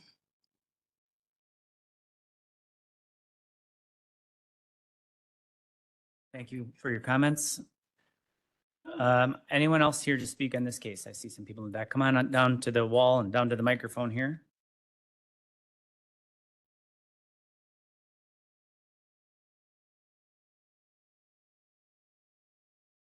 Thank you all for being here. I just want to mention before, I've been in this chair for a little while, and I know some accusations were thrown out. Please address me, the chair, if you have any, rebuttals. We'll keep it nice. Dave Wilkes here, 451 High Road. I'm one of the homeowners on that road. Ever since last year when it got denied, I got a couple questions for you people. Yes, supposedly I was told last year that after a year they can reapply. It's not been a year and they're reapplying to go for trucking. This is all lies. It was all lies last year. They don't want it for outside storage. They want it for trucking. They own trucking terminals. Now, if he wants outside storage, tell him to put it in the thing in Romeville where he's got a trucking terminal there. Can't go on that road. And they use everything that I brought up for the last year for all the meetings. to circumvent it. That 13.3 highline. Yeah, you can't get semis under it. The packet you got for me, you can see Friday, they had to shut down the road because a semi took and made the turn there, tumbled in, and it went into Sitco's fence. Okay, they shut the road down for 3 hours. All the tankers turned around and they come in from the other side of High Road. So saying that the trucks can't go down that road, they go down that road and they don't give a damn. The problem is half that road is Romeoville's, the back half is Lamont's. Will County has nothing to do with that road, so Will County can't ticket the road. The excuse Will County gives us is that if they go there and they ticket the trucks, the money goes either to Romeoville if it's on Romeoville's side, goes to Lamont if it's on Lamont's side. So Will County Sheriff's Police will not go out there and ticket trucks. That's another problem issue. Another issue, my yard floods, Kyle's yard floods. This pretty map that lady showed you with Kyle's with the landscaping, it never flooded before. They flat out lied, the lawyer flat out lied, the engineer flat out lied all the time last year. You people probably should remember this. They filled a pond in, they rerouted the water our way instead of towards Mobile. All lies, and it's all they want outdoor trucking. They don't want outdoor storage. They want it for a trucking terminal.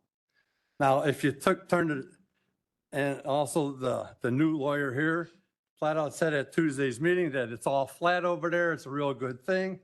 Look at the first page on here. You can obviously see, and I'll tell you what it does. From High Road to the center of the property, it drops 6 feet. From the center of the road to the back of that property, it raises 12 feet. That center that I got yellowed in floods all the time. And now it floods through my yard, through Kyle's yard. There's pictures in there of my yard flooded. There's pictures of Kyle's yard flooded. They gave the excuse that they're going to take, and they found, supposedly now they found an 8-inch or 10-inch pipe over on Mobile's end, and they're going to tie the line to there and bring it to the retention pond. That's not what the issue is. Behind this property, at 660 feet across the back of there, that's where all the water dumps in. That also is Mobile's property. That's where the water comes from. On an acre of land, 1 inch of rain is 20,000 gallons of water. The retention pond is not big enough to even catch all the water when it starts dumping through. That pipe that's over there, and I got the boys from Mobile, because Mobile is a real good neighbor, and so is Sitco. Couple issues with that, which I don't understand. The sign that you people put up on their property for the zoning got the wrong date on it. It says Monday, July 1st. There is no Monday, July 1st. So the sign you put up for the zoning board meeting and everything else for Tuesday was wrong. There's a picture of that in there too. Since they bought that property, and that's the same on that first page, that it's for sale. If you change this to A3, and he's got this, you people ought to call because they're trying to sell it, and you call this guy and they want $6 million for the property. They bought it for $2.7 million. Big chunk of change he gets in his pocket if you change this to A3. All lies. Everything is lies. The road can't do it. And you look at the DOT study that, and here's another thing.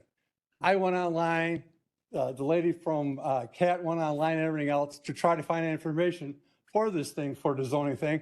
We couldn't find it. The guy Tuesday goes, oh, it's there, it's hard to find. We couldn't find everything else. And we asked the lady to send us the thing, email us, never sent it to us. The only time we had is when we walked up here Tuesday morning to get that packet. Now, that's another thing. You only go, 250 feet from the property lines to let people know. Number one, Mobile on High Road did not get a letter or anything for it. So I don't know where you sent the letters from. The first house did not get a letter. So if you got, for the registered letters, if you people sent in and you got documents said it, and Sitco's goes to California to the corporate. It doesn't go to Sitco and Lamont. That's a big joke. Huge, huge joke. And they sold the area thing for the half-mile zone area around her and everything else. And this is ideal place for truck storage. You take New Avenue from 83 all the way through Lamont, all the way to Lockport, to Archer Avenue, It's all storage, outdoor storage, everything else, and they all got signs up, open spaces. So to stick this thing on the road, and here's the thing, how are you gonna get anything in there for outdoor storage unless it's coming in on a truck or a flatbed? And like he says, oh yeah, we're not gonna go this way because it's 13.3. How are you gonna get stuff in there? They got on there for motorcycles. Ain't no idiot with a motorcycle gonna park it out there. Especially, and they're pushing everything that you people put on there, they changed. They want to put grindings in instead of being asphalt or concrete.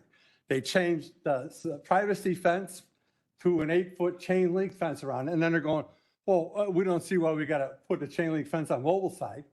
You know, that's a refiner over there. Why do we have to barricade that? It's your rules. And they circumvent and they want to change it all. They changed all the property, the landscape and everything around it. Well, we left 150 trees and I got pictures in there. Half them trees that they left around the thing are dead already.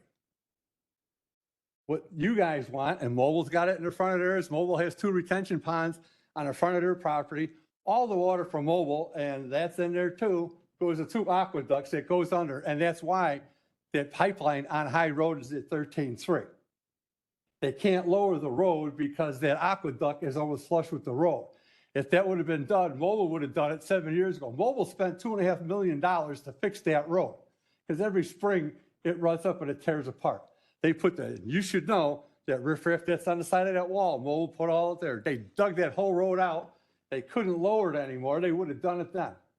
You can see the picture with the tanker that, you know, or that semi that turned. And a good thing he fell in a ditch there because if he didn't fall in a ditch at the corner there, he would have ran into that high line because his semi is 13.6. Whose semi was that? Was that the It was applicant's semi? a private individual. And the thing was, I got down there, there's a picture you can see from my truck is parked on the side where the tankers are all backed up on the road and everything. As I walked down, I go, what were you doing? He goes, well, I seen the sign on on 127th Street with the load limit. So he made the turn to go on High Road. And you can clearly see the thing with the 13.3 high. I says, you would have ran into the High Line. And the worst thing is, when they pulled him out of there, he took and he backed up the hill on 127th Street, almost caused another accident before he pulled down. So I'm hearing all of your concerns, and they're valid concerns, but we voted no Yes, to the last special year. use permit last year. We haven't voted on this map amendment yet. So it seems like the applicant's not the problem here. I'm just wondering why It's you're the bringing all road. this. This semi wasn't the applicant's semi. No, but The that's what I'm flooding telling you. isn't from That road right now, outdoor High Road, storage. and that gentleman will tell you, everybody cuts down that road. There's nobody that polices that road. But then, 135th. hold on a second. So you're saying the Will County Sheriff's Department's not going to issue citations for being over the weight limit? That may be the case, but if they're over, if trucks are going in there over the weight limit, then citations can be given by which police department governs that? Romeoville and Lamont So have to the jurisdiction on the road. point of the previous speaker, I don't see any business signing up for that. I mean, you're not going to continue to get citations for being over a weight limit just so you can park somewhere. That doesn't make sense. I don't understand the argument. The weight limit's 5 tons, correct? Yes, And the other side's got a clearance of 13.3. There aren't going to be semis going through there legally. there are now. But those aren't the applicants. So I'm not going to punish the applicant because of other bad You behavior. change it to 3, they can do anything they want. They can put semi-trucking and everything else, and they're gonna come down the road. Now, if you look at the next page, after this picture here, Lamont, under 2030, site use and everything else, where the arrow is and everything else, they're planning on putting a road right through his property to tie in from High Road to Smith Road. And they need to do that because Mobile and Citgo are both, they're gonna put solar panels in right behind both them sections there. Now, Lamont took last year and they annexed everything in on Smith Road from Bambrick Park to 127th Street because they got wind that they're gonna put all the solar panels in. Lamont's putting that road through there so they have access to go through there. Yeah, I'm again just not sure why this is relevant to, should we allow them to park boats and RVs on this parcel? I'm not sure I'm How you following. getting the boat up there? Listen, if I want to open a business that doesn't have any customers, I have the right to do that. Obviously, the applicant If thinks they there's a want market. outdoor storage, that's fine, but when you change it to 3, they can turn around and they can put that in a trucking terminal, everything else. Next thing, 2 weeks ago, there was a fire over on Kyle's property. They were burning in the back there. Lamont Fire Department come up there, Romaville's Fire Department come up there. They couldn't get the trucks on the road because one section's coming from the north, the other section's coming from the south. The road's only 18 feet wide. They can't fit 2 semis or 2 trucks next to each other. They sat there and they bickered on the road and everything else, and they said, well, it's Lamont's problem. It's not Romaville's. Romaville left. Lamont looked at it and they go, well, we ain't putting that out because Lamont doesn't have water up there. There's no water up there. Lamont took last year and sold their water tankers because they said anything in their district that they need to put the fires out, there's water, there's hydrants there. Mobile has hydrants. Citgo has hydrants. They have their own water source and everything else. He puts this in there. I don't care if it's a trucking terminal or outdoor storage or everything else. There's a fire there. They don't have water anywhere there to put it out. Another big issue. Since they widened 135th Street to 4 lanes, there's been 7 people killed on that road in the last 2 years. Big issue. The traffic increase, everything else. DOT's IDOT study they put on here. They put high road both sides. They put New Avenue. They put 135th Street. They didn't say nothing about 127th. All the vehicles that got to come up to this place have to come down 127th Street. None of that's in there on the IDOT study. Kind of funny that the main road that's going in there, that they don't have the number of trucks, vehicles, cars that are going on their IDOT study. A lot of things are buried, covered up. They also were the biggest donor to Lamont's 150th anniversary last year. That picture's in there too. Why are they donating to Lamont and everything else? Because Lamont has to give them a curb cut. It's another thing that's wrong in their proposal thing. They're saying they're waiting for the road curb cut from Romaville. Romaville's got nothing to do with it. Last year they had in their DuPage Township, and I corrected them all on that last year. Now they put Romaville in. It's Lamont. Lamont flat out told them last year they're not giving them a curb cut. Lamont told them this year they're not giving them a curb cut. So they can't have an entrance to get in the property that they want to put this outside storage in. George sent you guys a letter last year, and he also sent you one this year. Same with the fire department and that. And Don's up here from Romaville. Just so you know, my end of the road, it's technically they considered it a non-used road. They took the streetlights out. The applicant took the streetlights out? No, Romaville did because they said it's a non-used road. It yeah. doesn't justify for lights. Okay. You're, Now, the applicant wants to take and put lights up there and everything else in 24/7 usage. That last year, they knocked that down and it was only supposed to be 9 to 5, let's say. You know, so now they want it for 24/7. What do you need? You're not going to park. All my farm equipment is at my farms. It's in the barns. Nobody's going to take and bring farm equipment and park it down there. Nobody with boats technically is going to bring it there. They have a place, Basin Marine and everybody else, or their docks where they put their boats. People ain't going to bring stuff out there and store it. It's not secure. There's going to be nobody there. You know, I mean, it's all lies because they want to put a trucking terminal is what it all basically comes down to. And that's why they're doing the special permit and everything else last year. And it's not for storage outside storage. They want a trucking terminal in there. That's what they need. They own trucking terminals as it is now. They want outside storage, put it where their trucking terminals are. That's my biggest thing because it's gonna, if you change it to A3, it's gonna become a trucking terminal and there's nothing you people can do about it. They can put whatever they please, they can put on it if you change it.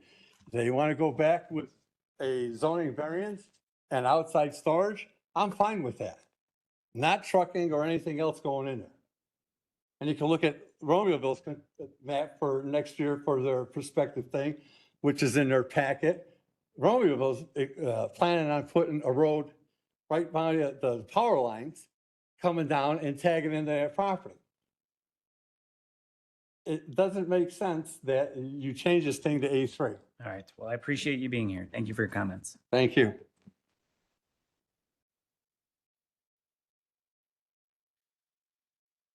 Welcome.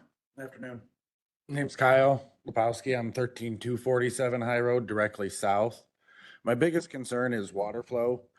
I went over, I looked at it, and you can see it's 16 foot to the center drop in elevation. I get it, retention, retention, retention. I hear it all the time. If I'm getting 1 million gallons over 2 hours or 1 million gallons over 10 hours, it's always going to be wet. My second biggest concern is the blind spots and the added traffic. I don't know if they added, I had sent pictures over to an email of truck traffic lined up down High Road. I have 3 kids, that's 3 school buses during obvious school season.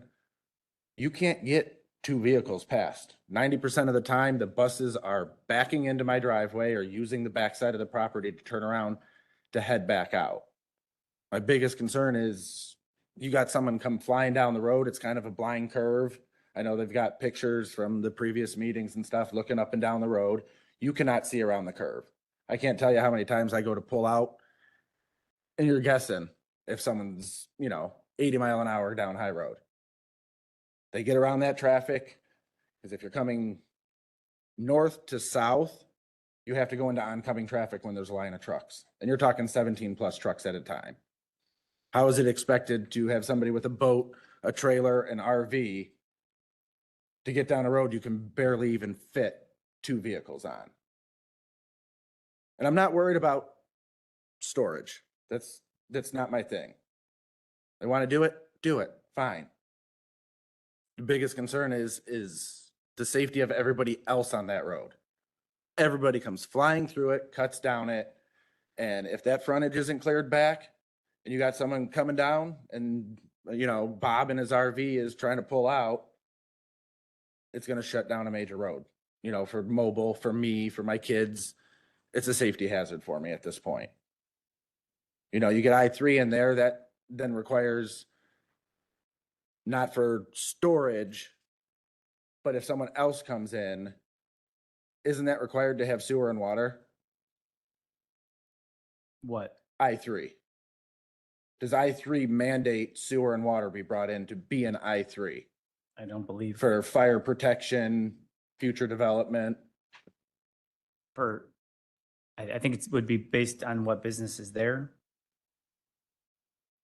Margie, you want to comment on that? I mean, in terms of the development, if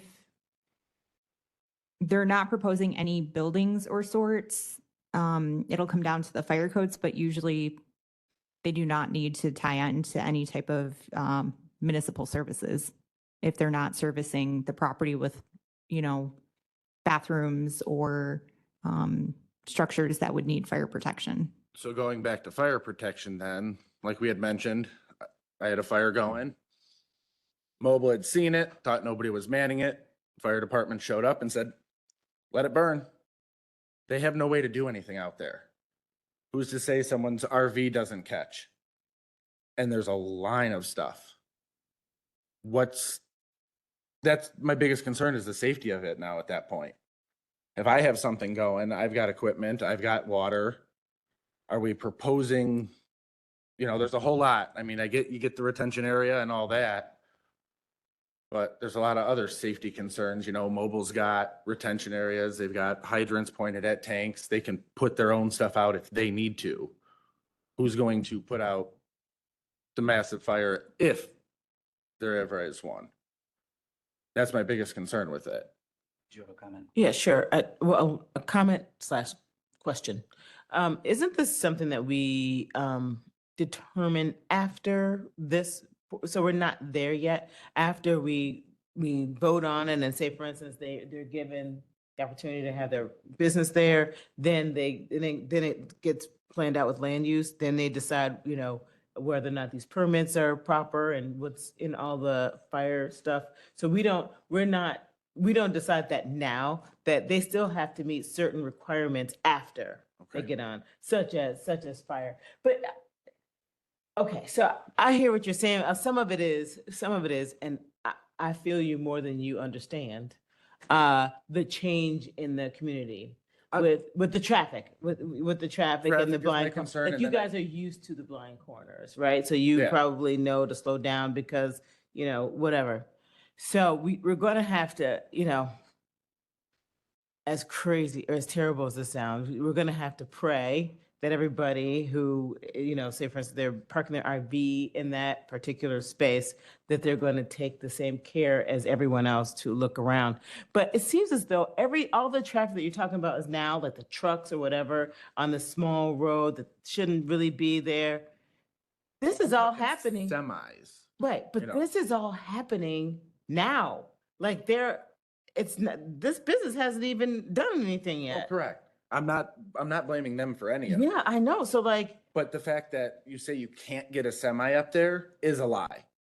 so you can't, Legally. yeah. You it's- can. You can get to their property with a semi.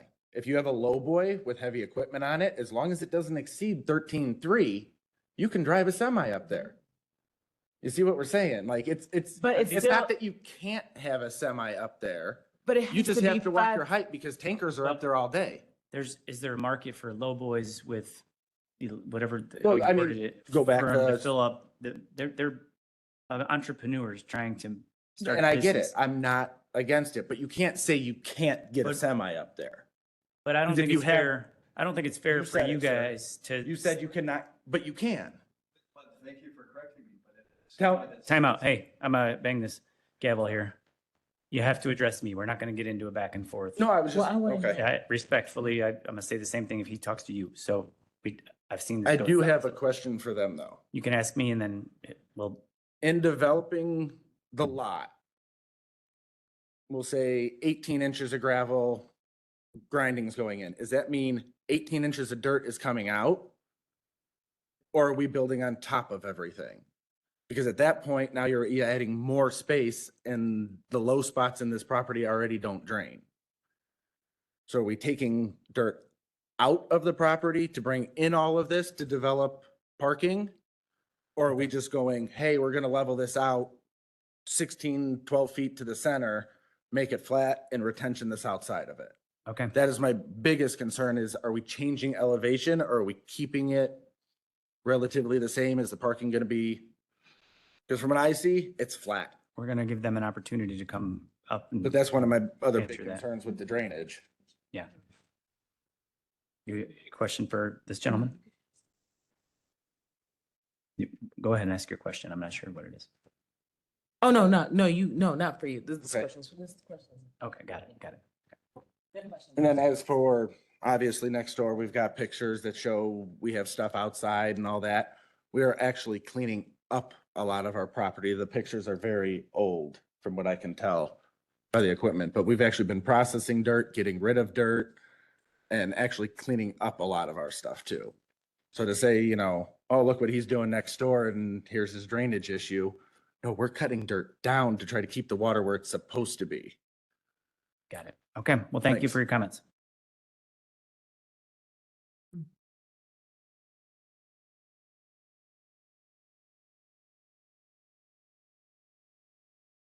Good afternoon. Good afternoon. Dawn Caldwell from the Village of Romeoville. Hi, Dawn. How are you? Thank you for your time this afternoon. First of all, I just want to thank the staff. I said this at the last meeting. Margie has been great sharing information with the village, keeping us updated on the project and answering a lot of questions. So again, thank you for your time for that. Our biggest concern are actually the concerns that you all brought up originally. It is the I-3 most intense industrial usage. There's no conditions that can be put on it or anything. So that being said, the Village of Romeoville is in control of High Road, which is south of the project, 5-ton weight limit. The widths are outlined here. I think they're approximately 20 feet. And it cannot hold. In fact, the staff report actually, I think, identifies and cites that it cannot handle industrial use. The staff report says that High Road is not designed to accommodate heavy industrial truck traffic. So by authorizing the I-3 most intense industrial use, there is a concern that whatever traffic comes out of there will come down High Road. There's no building on here. There's no tax benefit going to the county from a building or anything like that. Without a building there, there is some concern, again, for security reasons, if there's any calls, who are they talking to? Who are they contacting? Who's responsible? If there's a fire, there's just no on-site security. There's no restroom facilities. There's nothing there. It's just truck traffic. Those are the village's biggest concerns. The other things we have outlined in a letter that was submitted to the county dated June 17th. I won't go through all of those because those are more relative to the use itself. So if that comes back, there is a concern, obviously, that there's no building, that it's not paved, the screening to make sure, and I know you had mentioned that that'll come back at a later time. So, again, to the issue that you guys are addressing, our concern is that there's no condition you can put on it. And I respect that's what they say that they're doing, and I respect that. But there's no condition when you grant this that says that that is what it has to be. So you are indeed doing the I3 most intense industrial uses. You're approving any kind of use to go there. And we do have a concern with the road. And there's no improvements to the road. And if there needs to be improvements to the road, it would be placed on the Village of Romeoville. And this business isn't even in the Village of Romeoville, but those costs will be borne by us if it's allowed. Okay. Any questions for the speaker here? Thank you for being here. Thank you.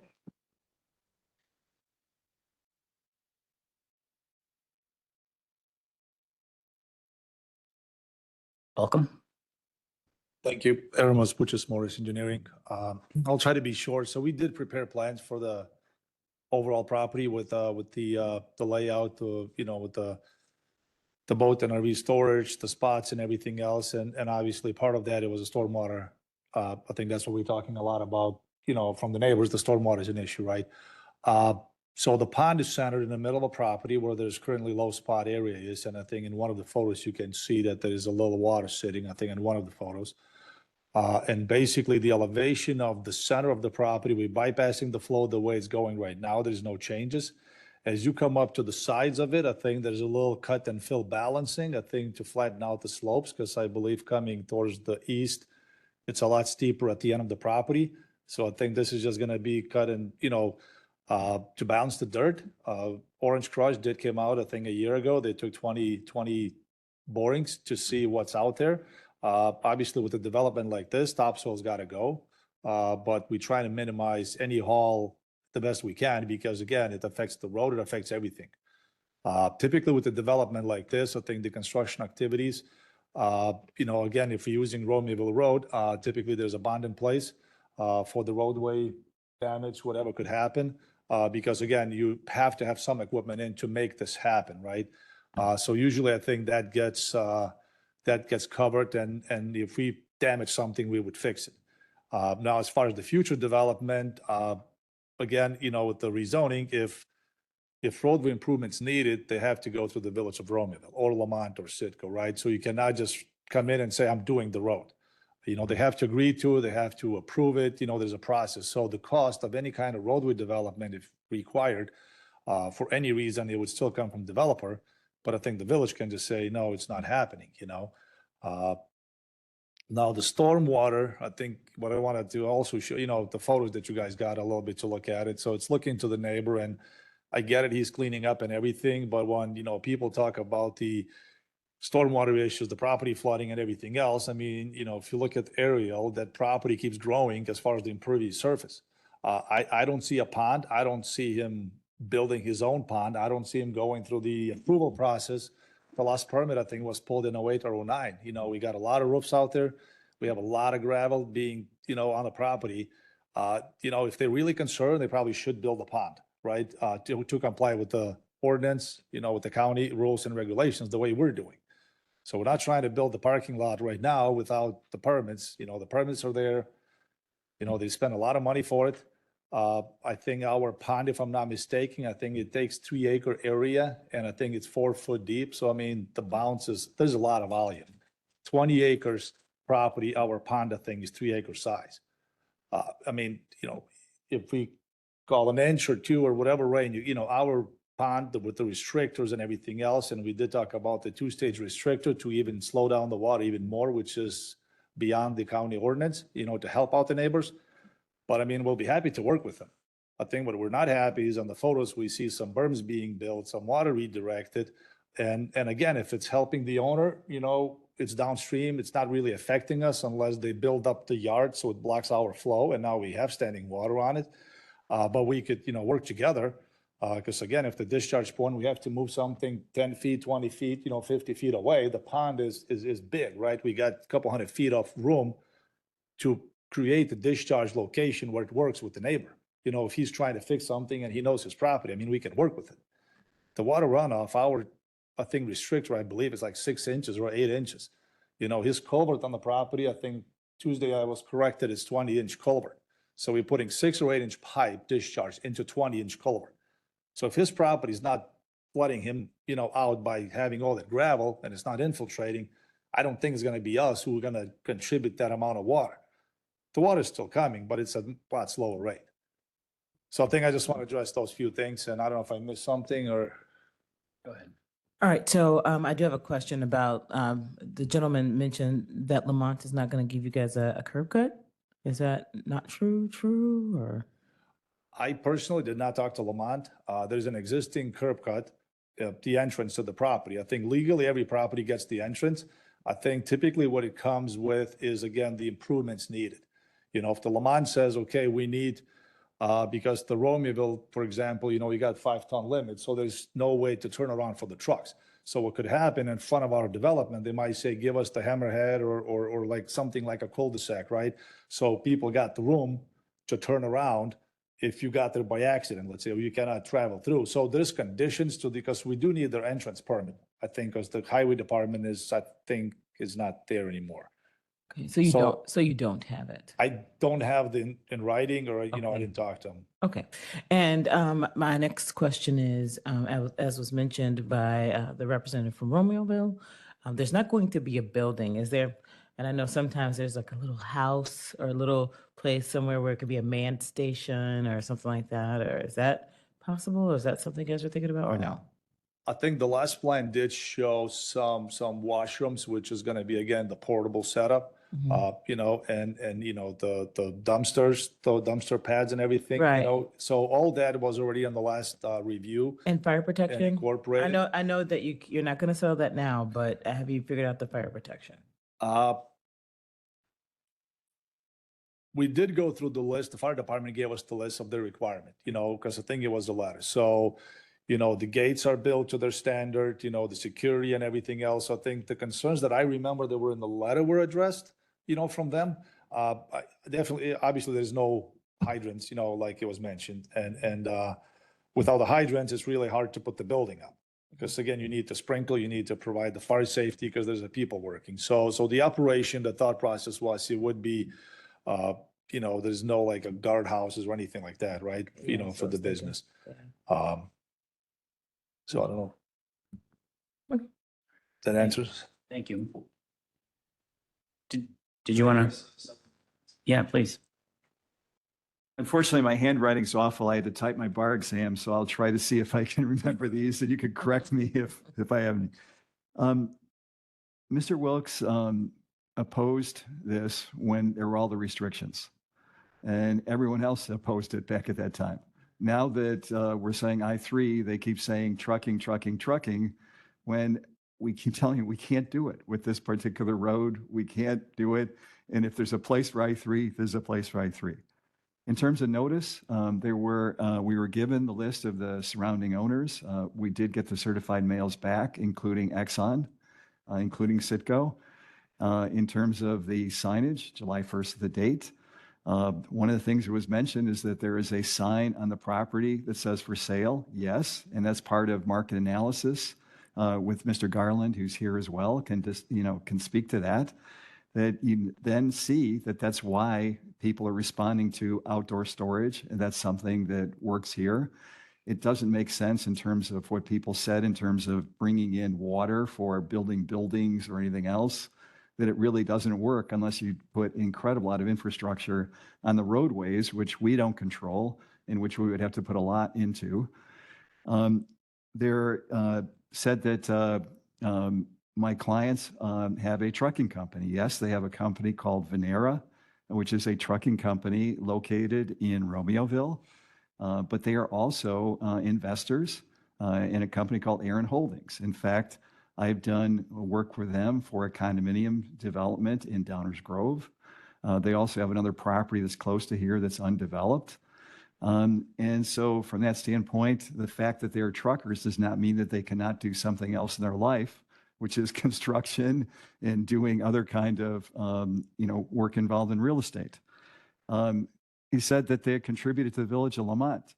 I also contribute to the village of Lamont because I'm Lithuanian, they're Lithuanian. There's a Lithuanian World Center, which is pretty substantial there. And it's pretty important for our community to have that. And so we appreciate Lamont the same way as we appreciate your Will County and your other communities. There's nothing wrong with that. The fact is, if it sells for more, yes, then there'll be tax revenue that comes in as well. And it's success, and hopefully success for people who are Will County business people, who have businesses in Will County that already exist in Will County. Mr. Lebowski has commented about a blind curve. If you look at this, it's fairly straight. There is a little bit, but there's a little bit of curve more where his property entrance is. And it's about, I would say, I mean, I have to guess, again, I'm an attorney, not an engineer, but 150 to 200 feet away. You have the issue about children. Well, the houses are pretty far set back. The pictures in terms of cleaning up the property, is you see the pictures, this is after it was cleared, which was 2024. That's a year ago, less than a year ago. So they are fairly recent, and it's also unpaved, and there's a lot of equipment back there that's all under A1. They also put up berms that stops the natural flow if there's flow that comes there. And as the engineer said, that there is, if you put 3 full acres out of 20 for storage, and you've got that down lower, that's certainly going to help them.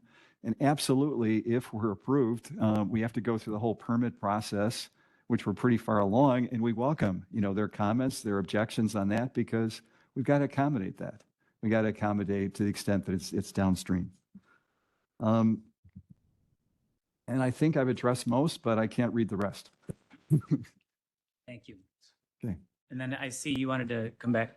Yeah.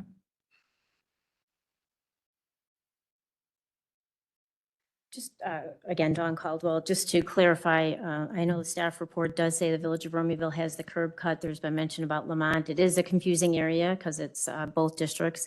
The curb cut is by Lamont. Whether or not they give that, I'll leave that to the applicant. With regard to enforcement and improvements to the road, the Village of Romeoville has nothing that would hold them to improvements. So again, if the I-3 most intense industrial use is granted, the Village of Romeoville to the south, and I appreciate they said that they can't because their trucks are too heavy, that does not stop people from doing it. So then it puts that enforcement on the Village of Romeoville. Again, so unless we have a truck out there constantly monitoring it, it doesn't stop them from doing it. And that's if they do it, right? If they're going to use this other use, that's a different story. But we're talking about, again, the industrial use, granting the industrial use. We're not necessarily talking about the specifics of an outdoor storage facility. It's granting the I-3 industrial use. So the Village of Romeoville would have no way of making road improvements or getting them or any other user that comes in after them to do road improvements. I don't know how we would be able to do that unless we do the same thing, I guess, come back to the county again and ask, because those curb cuts and everything are by the Village of Lamont. Okay, thank you. Thank you. Just a quick question for Please, you. please stick around. for a Sorry. minute. We have a couple- I do remember when this came up last year, but I'm a little fuzzy. Did Romeoville object to the special use permit on the lesser industrial classification? We had a number of recommendations along with it as it was proposed, the paved parking lot, restroom facilities, I think there was a temporary one he might have mentioned. So there was a lot of things that we commented on that plan. But definitely the I-3 use is definitely a larger concern for the Village of Romeoville. Okay, I will thank say you. Member Belch. Yeah, we have one of these in Homer Glen, and you can't even see the trucks coming in, or if there are any trucks. I don't think they even have trucks. You don't see any traffic.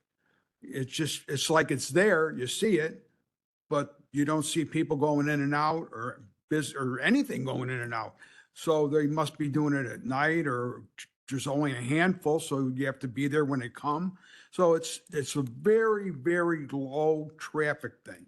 And then, when you look at this, all the objections were about what's happening now.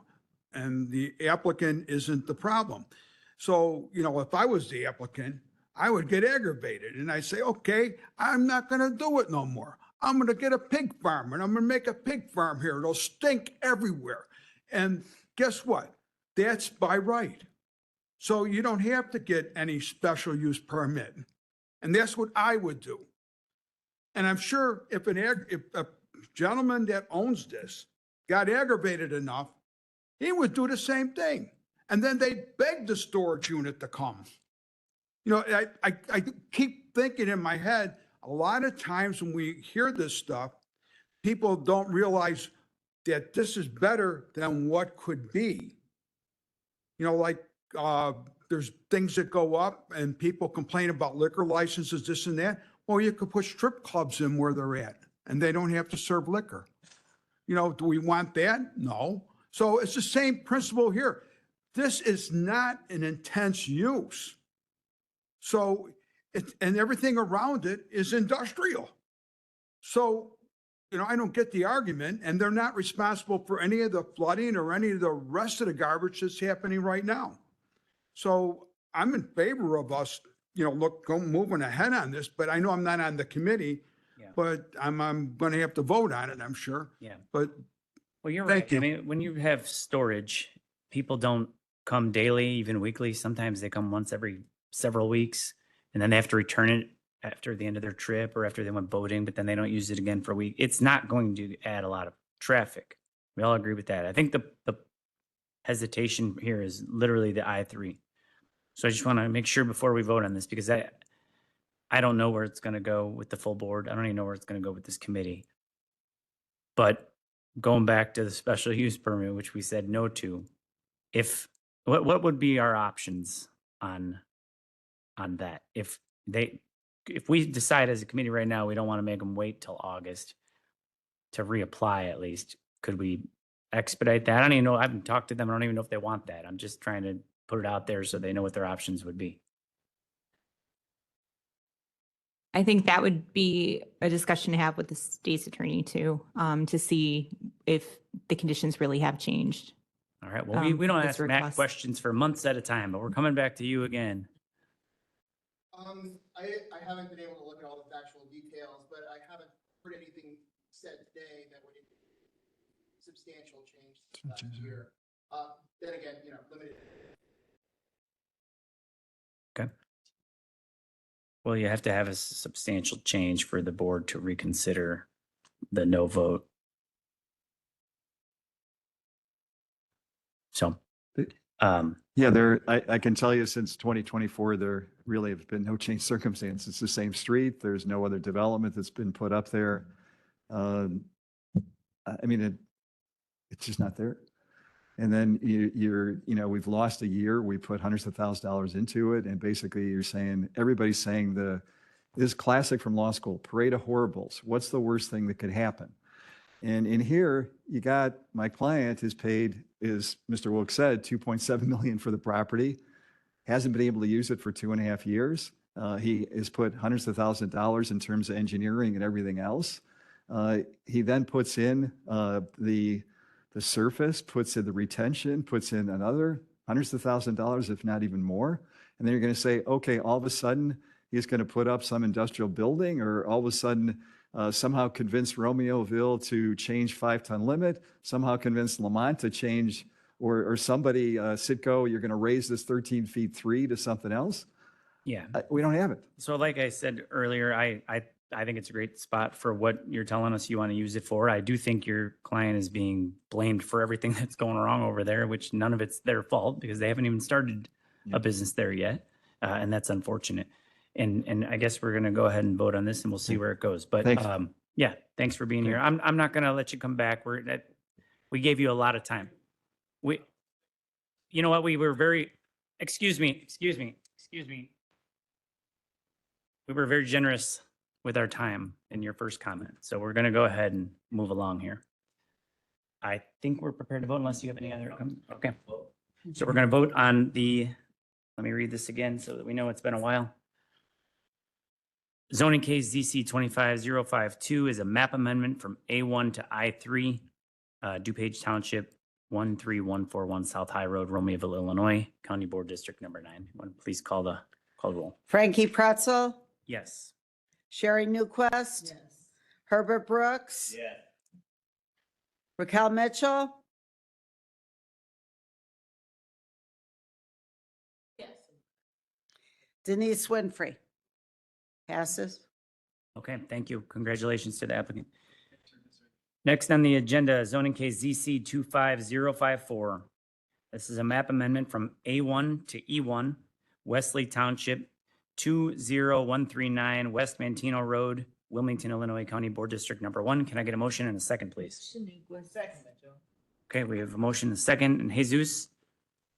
Yes. Fill in the blanks. So this property is zoned A1 with 677 feet of lot frontage along Route 102 and 551 feet of lot frontage along Mantino Road. The property is currently bisected by Mantino Road, but is still considered one parcel. In 2010, Mantino Road was realigned, which results in the parcel basically being split in half. The applicant is looking to officially create two different parcels. One parcel will be located north of Mantino Road, and the other will be located south of Mantino Road. The new parcels will not meet the minimum requirements of the A1 zoning district, so a map amendment is required to create legal conforming lots. If the map amendment is approved, the new parcels will conform to the minimum requirements of the E1 zoning district. At the Planning and Zoning Commission meeting, there were no concerned citizens, and the commission voted 6-0 to thereby recommend approval of the map amendment, and staff also recommended approval of the map amendment as well. The applicant did state to me that she was not able to attend today's meeting due to personal matters, but I can answer any questions about the case. Okay, thank you. This one seems pretty easy. We ready to vote on it? Raquel, do you need more information? See, the wheels are cranking there. Okay, please call the roll. Frankie Pretzel, Yes. Sherry Newquist, Herbert Brooks, Raquel Mitchell, and Denise Winfrey. Passes. Motion carries. Great. Number 11, zoning case ZC 25050, a special use permit for a commercial solar energy facility, a variance for maximum ground cover plant height from 13 to 36 inches, a variance for number of required mowings from 5 times to 1 time per year. This one's in Crete Township. Beams Road located approximately, I was waiting for you to help me on that. Bemis Road located approximately 1,780 feet north of the intersection of Bemis, what was it? Actually, Bemis. but- Bemis Road and Stony Island Avenue, Crete, Illinois County Board District Number 3. Can I get a motion and a second, please? We do have a motion and a second. Jesus? Yes, this parcel is again zoned A1 and it's 21 acres. The special use area for this parcel will also be for the entire property. Again, there's a special use permit for a commercial solar energy facility. There's an estimated 7,000 panels that will be installed.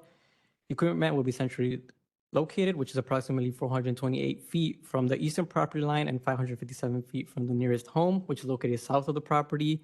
A noise assessment and glare study was performed, and both concluded that no adverse effects are expected. The developer entered into an option agreement to purchase the land from the property owner. The applicant intends to use an ag-style fence to enclose the development. As part of the submitted site plan, the applicant did provide a map showing the existing drain tails on the property. And also, staff received comments from Crete Township stating that the township is opposed to any further solar development occurring within the township for various reasons. The reasons are included in the email attached to the staff reports. Staff also received a letter of support from the applicant and the letter of no objection from the adjacent property owner. The Planning and Zoning Commission voted 6-0 to approve the special use permits and the 2 variances for ground cover plant height and number of required mowings. Thank you. Does this committee have any questions for staff before I invite the applicant down? Okay, is the applicant here today? Welcome. I think he is. He was behind the pole. Oh. All the way in the back.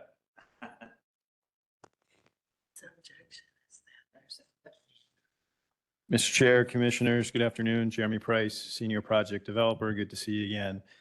We appreciate the work of staff, and I'm here to answer any questions. We appreciate the findings from the ZBA as well. Yep. Thank you for being here. Any questions out the gate here for the applicant? Can I ask a quick question? I know that the Crete Township is now opposed to all solar development in the township, not against solar per se, but because of the randomness that they seem to be popping up all over Crete Township. Have you had conversations with any of the other, like like the Village of Crete or the fire or any of the other entities out there? Yeah, it's a good question. So the Village of Crete, this falls outside their planning area boundary, so we hadn't engaged them. But, obviously we've spoken on the project, Crete Township Fire Protection District, the road commissioner, and all the abutters as well. So we've done as much due diligence as we could, Thank you. of course. And just a fun fact, there's less than 0.5% of land in Crete Township that's occupied by solar projects at this time.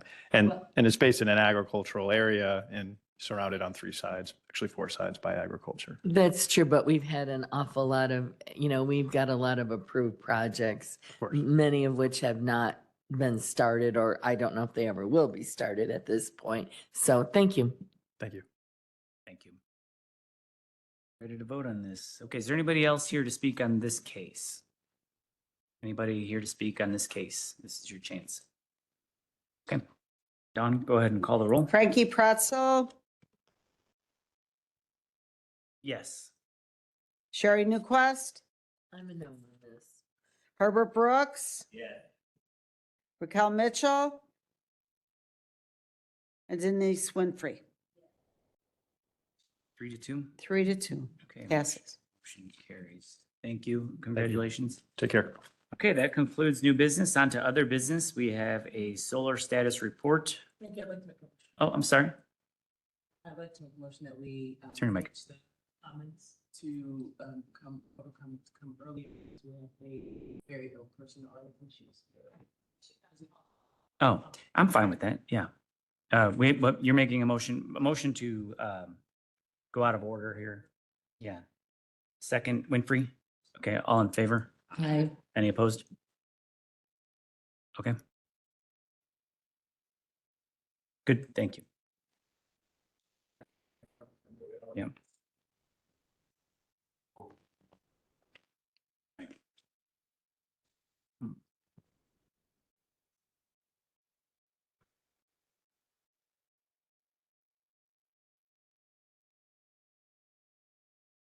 Hi.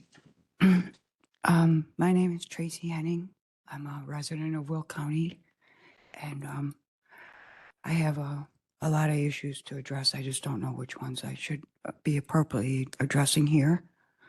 I live next to a grain elevator in Andres, Illinois. It's an unincorporated Peatone. It used to be a small farmer's, like grain storage. It was purchased, I believe, around 2013 or 14 by a mass exporter of grain.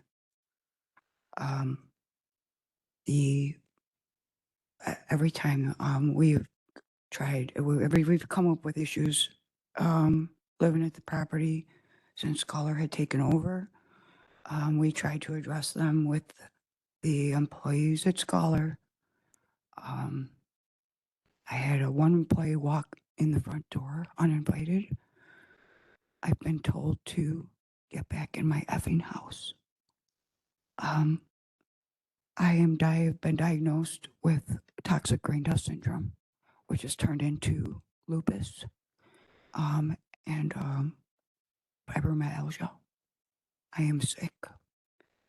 Every time the wind blows and we get the massive grain fallout dust, my lupus and my other autoimmune issues are now triggered. It's left me pretty much a victim of my bed most of the time. If they don't operate and shed their dust, my symptoms actually start to recede a little bit. But it just happens so frequently that the doctors have had no choice than to, and I am repeating myself from an earlier meeting, but I have a few years have been instructed to exceed the recommended dose of hydroxychloroquine. I have been taking double the recommended dose. I'm 108 pounds. I've gone through a session of chemotherapy to try to control the reaction that my body's having from this toxic dust syndrome. We've gone to the county, we've gone to the EPA. The EPA said that they are not operating within the guidelines. I believe the EPA notified them maybe with an intent to pursue the case in a legal manner. We've called the county on just like everything that they've put us through. They've elevated, and this doesn't have to do with my actual health, it's actually like land use. But when they started making changes next door, they elevated the property like 4 or 5 feet. Then they came and they put grindings, the asphalt grindings. We've lived on flooded property ever since. We have an oil slick that sits on top of the well. We've called the county. And we called the county in regards to the elevation changes and in regards to the consequences of all this water from the front to the back of the property is now like a floodplain. We literally have pictures of oil and oil slicks sitting on top of the wellhead. The land use responded one time and came out because we were concerned about all the water, and he said that it's fine because Will County gave him the permit to do that. They minimized the natural waterway at the back of the property, and the gentleman from Will County also told us that it was okay because they issued the permit to do that.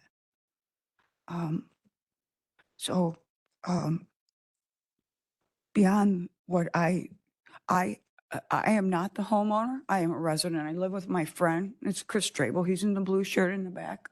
It's his property. I don't know what how the land use department could allow all this to continue. It's taking my life away. If you guys don't see what's happening here, everybody's allowing it to continue. Nobody's made any measures with our desperate calls and attempts for somebody to see what's going on. We've called people, they don't come to our house. They go next door. And then they come over and they side with them. While we're still sitting here, how bad is the dust? You can't see that the car is black. It's covered with white and pink grain dust. We have hundreds and hundreds of video footage and pictures, and we show everybody, and they don't do nothing but allow it to continue. Like they can't even make it stop. Why somebody could do a better investigation. No, nobody wants to get involved. They've come retaliatory toward us now. The animals in the backyard, Chris has rescued a dwarf horse. He too has been diagnosed with toxic grain dust syndrome. And everybody is aware of this. The doctors, the county, we've called like every single person we could ever reach in the county to try to talk to us about what we can do to move forward, to make things better. I can't even get out of bed half of the time. You're not doing anything. There's nobody stopping any of it. There's nobody saying, wow, that's a lot of grain dust. I can't even see the foliage on your flowers in your front yard. You have to wipe the windshield wipers to be able to see out the windshield. It falls in mass amounts. And it's not just a white dust. It's from very, very fine particulate to the pink part that's on the bottom of a piece of a corn. It's everywhere. We've had piles of it on the front step. Piles. The animals, the dogs come in coated with pink and white grain dust. There's no surface that's not been affected. It's affected all the vehicles. It's ruined all the paint. There's no all the clear coat has been delaminated off of anything painted on the property. When they started issuing permits, if they even issued them permits to change the grade over there, they blew the gas out of every single window in his house. They used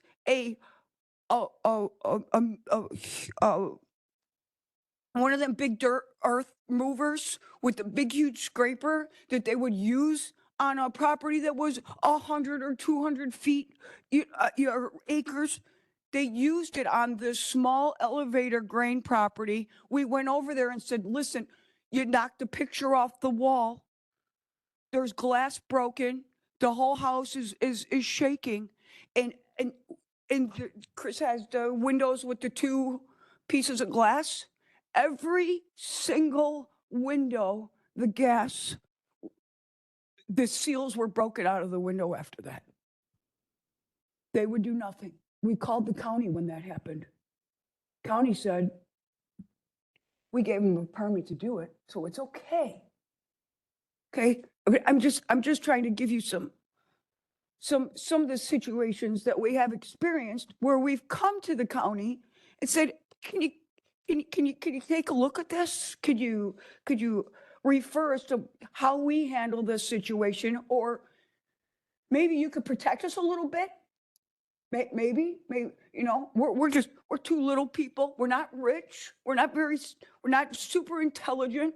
And we're up against this big, huge, massive, I'm sure it's a great financial income for the county. While it's killing me, I can't even get anybody to listen to me. This has been going on for a couple of years now. It's getting worse. My health is getting worse. It's a direct connection.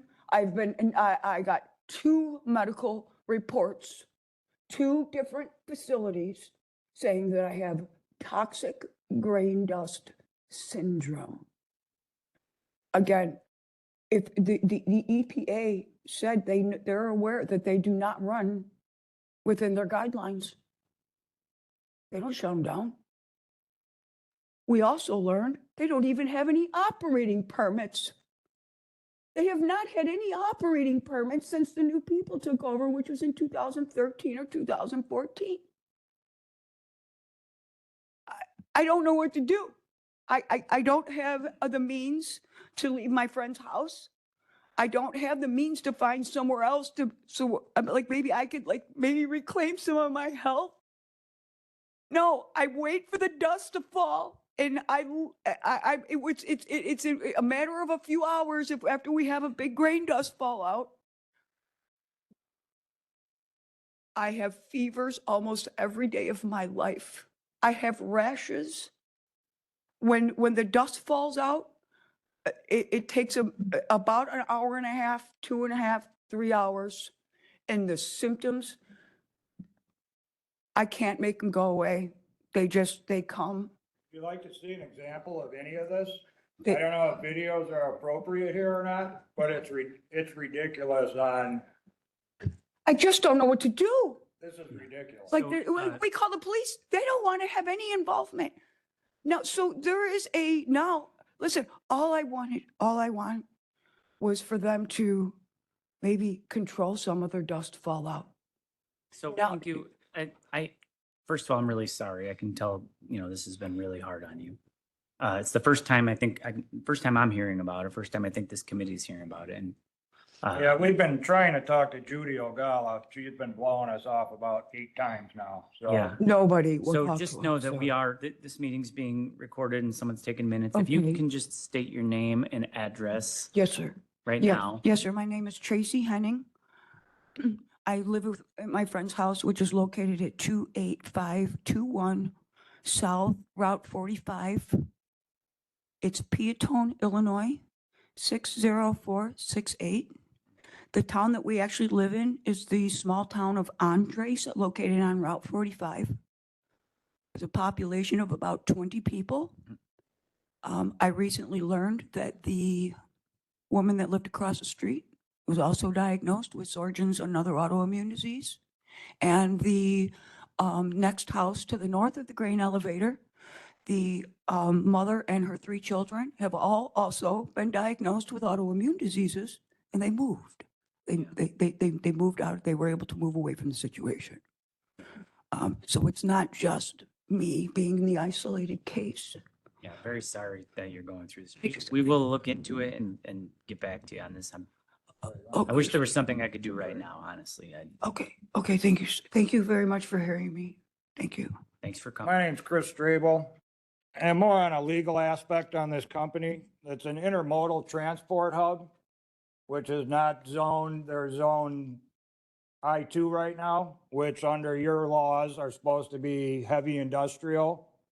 So they're running illegally right now under your laws, under numerous zoning violations, from your buffering zones to the gravel, the pavement they're supposed to have. They're storing cargo containers illegally per your zoning, numerous zoning violations.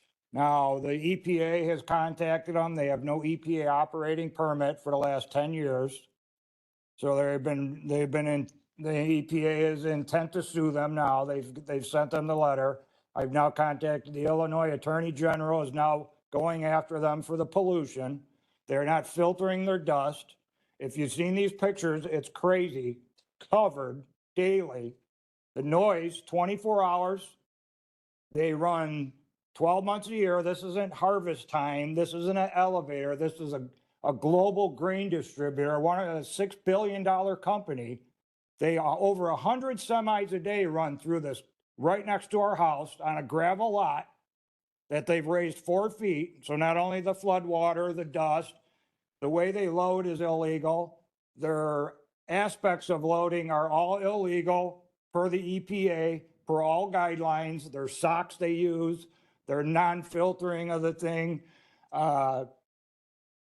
They have no EPA permit to even operate, but yet they can operate all they want. They have no buffer zone. I could show you all the buffer zones in your laws that are supposed to be there for the last 10 years. Your zoning officer comes out, no, there's nothing wrong here. Well, where's the 10-foot ahead? Where's the so many bushes per 10 feet? They have semis parked this far from my 20 feet, less than 20 feet from my living room, just idling all day. Heavy equipment, 20 feet from my living room. How this is able to continue? Your zoning officer, oh, there's nothing wrong here. Listen, this company, they raised their property. This is just the flood water. They purposely filled in. We have a federal lawsuit going right now with them. So they're upset with us. We have 100-foot skid marks. I'll show you the pictures in front of, you know what a semi sounds like? Doing a 100-foot skid mark every day in front of our house, skidding. I got all the skid, it's all on video, and everything we're saying is on video evidence. They filled in the ditch, which your Greg at Land Use had to come out. And I'm like, listen, they just filled in the only drainage, the entire parking lot fills my entire property. Greg is, I was like, here, look at the video. No, I don't need to see your video. No, that's from highway water. I'm like, what about the water 200 feet in my backyard? Wouldn't look at it, wouldn't take care of nothing. Horrible, horrible. They filled it in permanent. They came in with a 5-foot pile of gravel and put it right in the only drainage that does their whole property, that they filled it in. I made Greg come out. He's told them to move it. They moved it 2 feet. They didn't do nothing. We called a hazmat service. We called the EPA. They had a hazmat spill next door because it all filters right onto my wellhead, which we can't have tested. The health department won't even test for oils and gas and stuff. So Greg comes out, the EPA sends Greg out, hey, tell him to clean up the hazmat spill. He comes out, tells them to clean up the hazmat spill. Greg leaves. Never touched it. Never attempted to clean it. 2 days later, I called Greg. I said, here's the rainbow of color coming down that they never cleaned that you told them to, with no repercussion. And there it is on my wellhead. Yeah. This is a heavy industrial company zoned wrongfully. They're running heavy industrial. In your book, I'll show you the number, 155-91.3. Intermodal transport is a heavy industrial I3 zoning. It's not. It's I2 next to my house.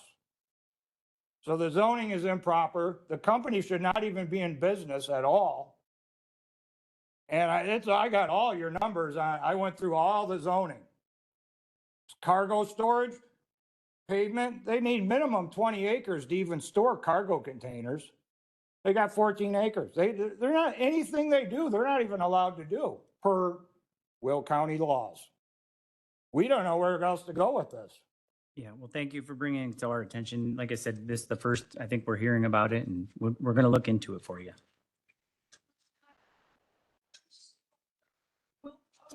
Yeah, you can ask Judy about it. She knows all about it. I don't know where she is, but she's very familiar with what's going on here. And so is the land use department, Greg mainly, the zoning officer.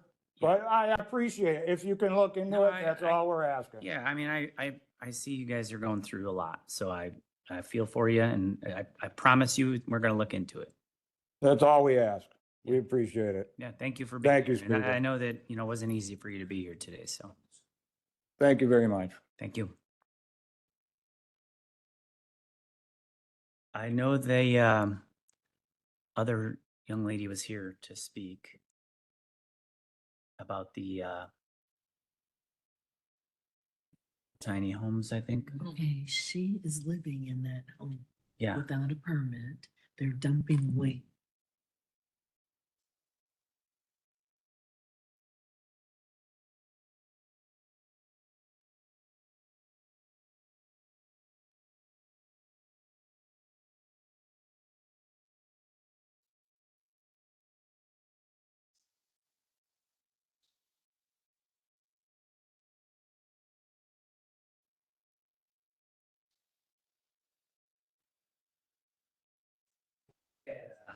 We overlooked you last time, and I wasn't going to let it happen again.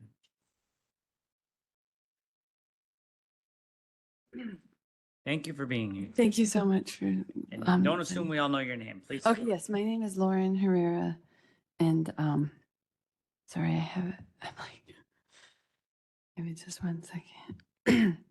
Okay. Chairpersons, members of the zoning committee, good morning.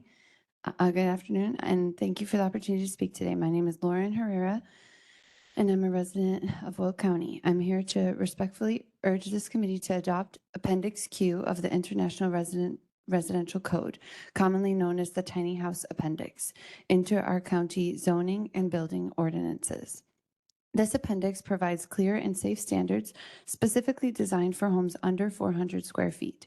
By adopting it, we open the door to more flexible, affordable, and sustainable housing options for our community.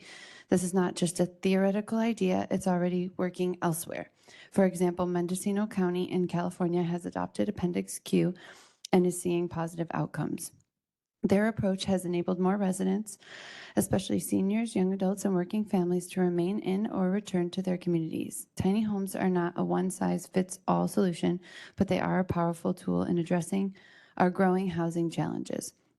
In Will County, we face rising costs, limited starter home inventory, and increasing demand for environmentally conscious development.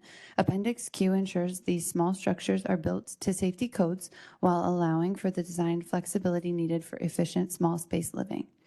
Moreover, tiny homes can support local economic development. They create jobs in construction, design, and planning, and they can stimulate new types of community development like eco-villages, transitional housing solutions, and backyard dwelling units for intergenerational families. Most importantly, adopting this appendix is about giving people options. It's about allowing veterans, teachers, seniors on fixed incomes, and young people just starting out to live affordably and with dignity in our county. This change costs the county very little, yet the potential benefits to our housing diversity, local economy, and community resilience are significant. I urge you to take up the adoption of Appendix Q and position Will County as a forward-thinking, inclusive community that welcomes innovative housing solutions. Thank you again for your time and consideration. And the terms Appendix Q and Tiny House Building Code refer to building regulations that impact tiny houses, but they have different scopes and origins. Here's a quick breakdown. Part of the International Residential Code, IRC, specifically Appendix Q, is for tiny homes. It was first introduced in 2018 IRC and updated in 2021 and 2024 editions. It provides minimum standards for tiny houses built on permanent foundations and 400 square feet or less. Key features include reduced ceiling height requirements. The lofts can have a minimum ceiling height of 6 feet 8 inches. It allows for ladders and alternate stair designs to access lofts. Defines egress requirements specific to small spaces, applies to site-built homes and not those on wheels. It's only enforceable in areas, for example, counties that have adopted the IRC and specifically included Appendix Q. A city or county's tiny house ordinance allowing homes on wheels as accessory dwelling units, ADUs, is an option. Zoning codes that permit tiny houses on wheels, THOWs, in specific zones. Local adaptations of the IRC codes that extend Appendix Q or modify it for mobile or off-grid use. Sorry, there's something important that I want to say. I want to wrap up though, because I'm up here for a minute. Okay, Appendix Q provides the structure. Now here's how we adapt it for our local context. These are the modifications I'm advocating for in the building code. New section 150.005 definitions. Tiny house, a dwelling unit that is 400 square feet or less in floor area, excluding lofts, and constructed in compliance with Appendix BB, which is Appendix Q of the International Residential Code, IRC. Will County hereby adopts IRC Appendix Q tiny houses as part of its local building code ordinance to govern the design, construction, and permitting of tiny houses on permanent foundations. Number 2, 150.010, inspection of prefabricated structures, modified. Add clarity that tiny homes can be modular or site-built and are subject to the same process as other small dwellings. B, add after the first sentence, for tiny homes constructed off-site or as modular dwellings, the master plan must include compliance with Appendix BB and clearly identify floor area excluding lofts. C, modify to include tiny home specific foundation plans. The foundation plan for a tiny home shall be site specific and comply with Appendix BB minimum foundation requirements. Alternative foundation systems such as skids or piers may be permitted if designed by a licensed Illinois structural engineer. F, at the end, tiny homes constructed off-site must bear the state of Illinois modular certification and conform to the requirements of IRC Appendix BB. 3, concrete requirements modified. I have all the details that I would like to be adopted. I don't know if, I just want to end here to see if there's, I don't want to take up too much space, but I have code number 3 for concrete requirements modified, 4 for electrical code modifications, 5 for gutters and drainage exception, 6 for submittal documents, and 7 for zoning and land use compatibility. But I would like these to be put to the board to be adopted as new building code ordinance modifications. Thank you so much for hearing my comment. Yeah, thank you. I just, a couple questions. Yes. So, and I'm sorry, I was trying to stay with you as you read it. Yeah, And it's a I'm lot. a little But, nervous. were you reading both the international code and amendments that you wanted to see make, or was that, where were you getting? Yeah, so first I started with Appendix Q, which is the International Residence Code, which I would like adopted for all people to have the opportunity to have tiny homes in Will County. And then the second part was inviting modifications of the building ordinances based on the tiny home that I currently So would the like one to that live in. I think specifically I Mhm. recall, because I know we've talked about it before. Yeah. You'd like to see the code amended to remove that has to have a permanent concrete foundation. Well, not necessarily. I mean, that would help me immensely. But I'm just wanting the house itself to be considered safe and permissible housing, whether it has the foundation or not. I just, because like, for example, one of the modifications that's being asked for is the conduit in the tiny home, because it was, the tiny home was built in Colorado and moved here to Chicago. And the conduit here in Will County is meant to be a different one, but the one that's in there is used in many office buildings, many spaces that people live in. There's nothing wrong with it. So I'm just inviting a modification because unfortunately I don't want to take out all of the walls and put in a new conduit. It doesn't seem to make much sense. I understand. Uh-huh. Thank you. Go ahead. Yes. So you're living in your tiny home, right? No, so it's kind of like a camping. So like I go camping a lot. You don't have a permit to reside in there at all. I don't live there, but I mean, Well, I you- do but you own the spend land. nights in there, right? I mean, it's like if I owned my own land, I could camp on my own land in the summertime, right? I Well, could you're have a tent. completely not in compliance with that home. But I Where have are you temporary use disposing of permit. waste? You have no I take the sanitary waste. facilities. I take the waste to be disposed. There's no I waste. heard you in my- dispose of it on the property, not in the correct, sanitation method. No, I did not do that. I would not, I mean, you're All in of my my waste has been district. taken to waste facilities. Well, There's that's- no waste on the that's land. You good can to go hear. look at it right now. That's good to hear. I'll take your word for it. But I would not be inclined to support any modifications whatsoever, as long as you can continue to be in non-compliance. Yeah, I'm more Thank than happy to be compliant. I will do my very best to do so. Well, I do believe that code enforcement made a recent visit to the site, and I would hope that you would comply with everything that they are telling you to do, because that's just not been the case so far. I completely appreciate where you're coming from, and I have no problem with small homes, but they have to follow our building codes. And I would not even be adverse to considering other building codes for smaller homes, but as long as you're just doing what you want to do and not complying, I would not, be so inclined to consider I that. understand that. I really am doing my very best to comply. Thank you. Thank you. Appreciate your time in coming here. Yes, thank you so much for receiving my comment. Thank you. Any other questions or a second? Thanks so much. Okay, thank you.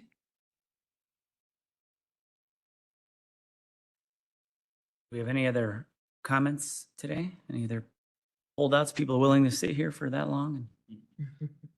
Okay, back on schedule here. We'll get back on track. Solar status report. Brian and Margie. Nothing new to report.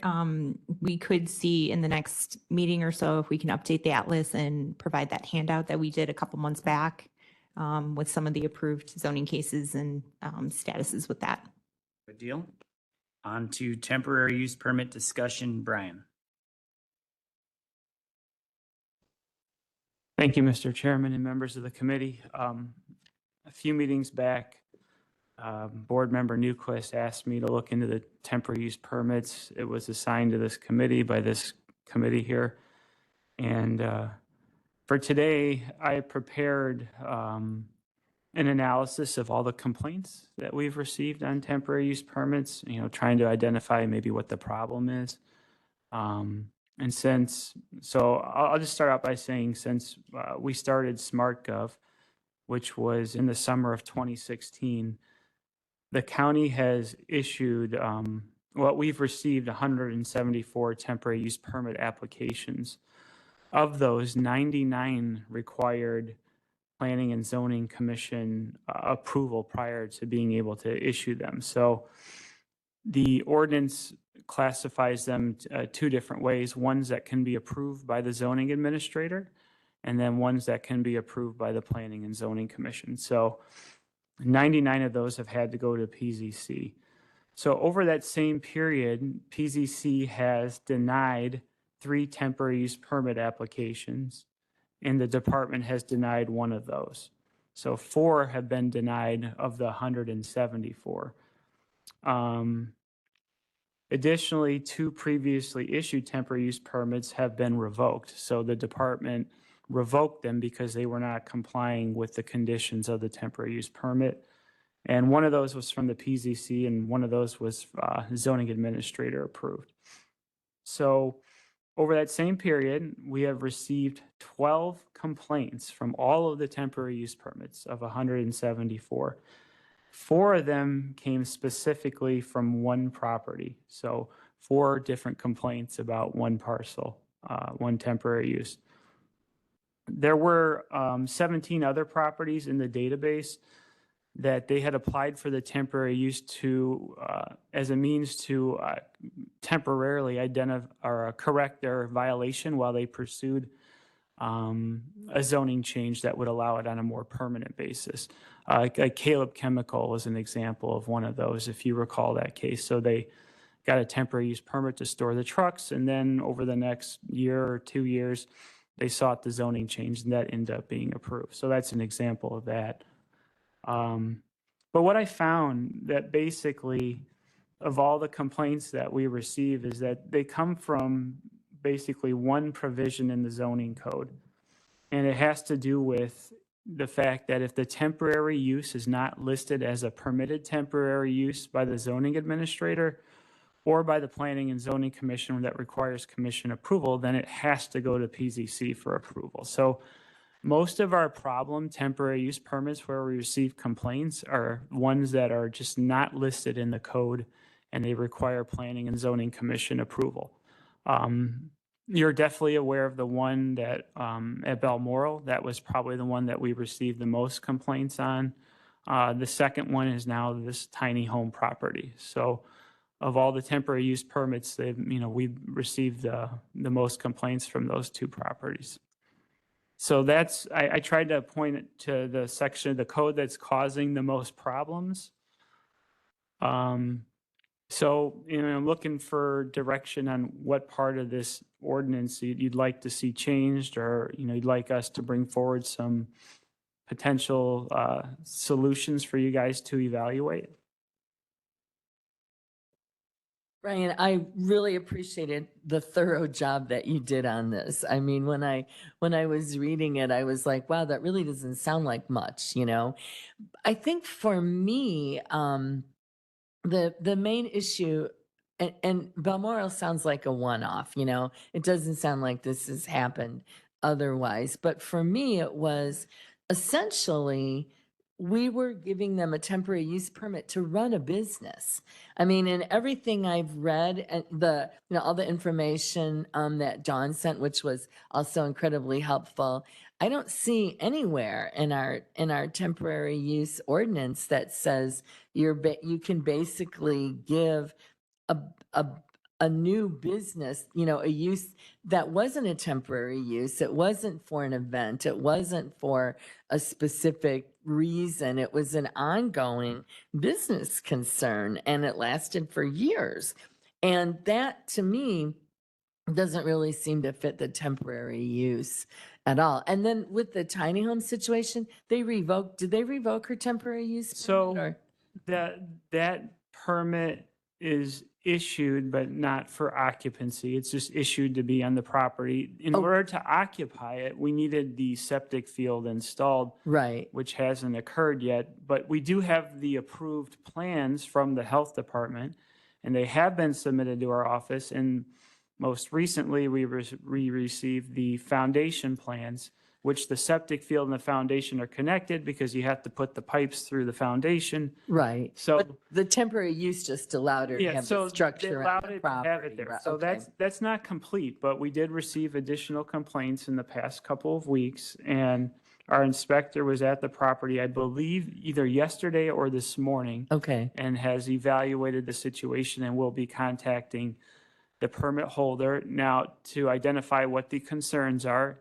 And there are provisions in the code already that we could revoke the permit if we give them notice that they're violating the terms and they don't correct it within 3 days. So Okay. there's a whole procedure you have to go through in order to revoke a permit. It ends up taking a little bit of time because it's got to be sent by certified mail, and you have to give them a chance to comply. Right. And then if they don't comply, then we would move forward with revoking the permit. But so that could be a path we could be headed down. I don't know the answer yet. I have to work with code to figure out where we're at. Well, and I think a temporary use permit might have even been appropriate in that case, because you guys were giving her the temporary use permit while she was looking to comply. Well, the Planning and Zoning Commission gave that permit. Oh, planning and zoning did, we didn't, okay.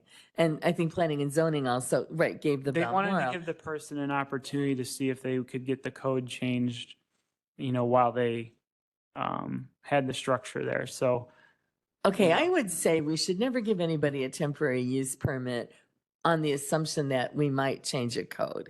I mean, that would be one suggestion I would have for a change. The other thing would be, how do we somehow prevent temporary use permits for businesses other than a specific event or a short-lived, a short-lived business opportunity maybe. Those are the two things that I see as needing changed. So And I I say this as somebody who is getting beat up badly about both of those situations, although Balmoral stopped a little.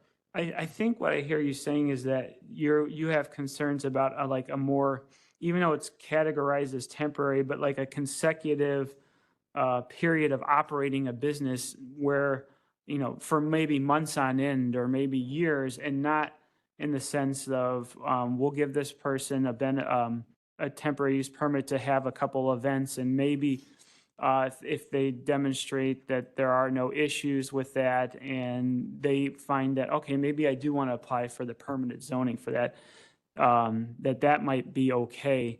But what you don't like is the permit that goes on forever. And it's essentially, we're operating this business and they never came before this committee or this board to get zoning approval to do that. Exactly. Well said.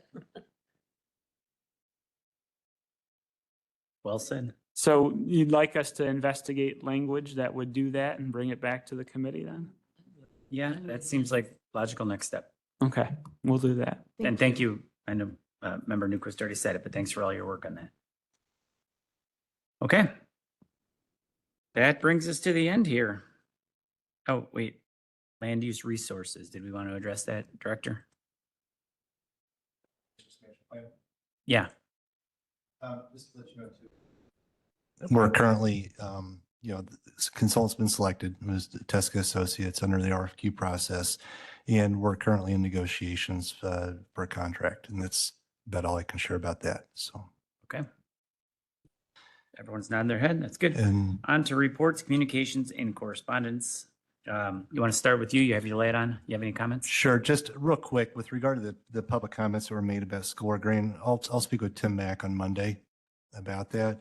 But also just want to let you know you heard some compliments about staff before the public comments, and I would suggest that is, the way our staff typically is. Very high, very professional, very thorough. And I know that our staff has responded to complaints regarding the matter out there, and we have addressed the situations that are under our purview. There are certain matters that were brought up today that are matters of the state of Illinois, Bureau of Air, for, Bureau of Water, for air and water situations. But regardless, I'll speak with Tim, to kind of maybe even look at the video from today to see if there's any concerns that we can still address. Yeah, I mean, I would say if it's even half as bad as they described today, then I hope that something can be done. So. Okay. So thank you. Anything else, Director?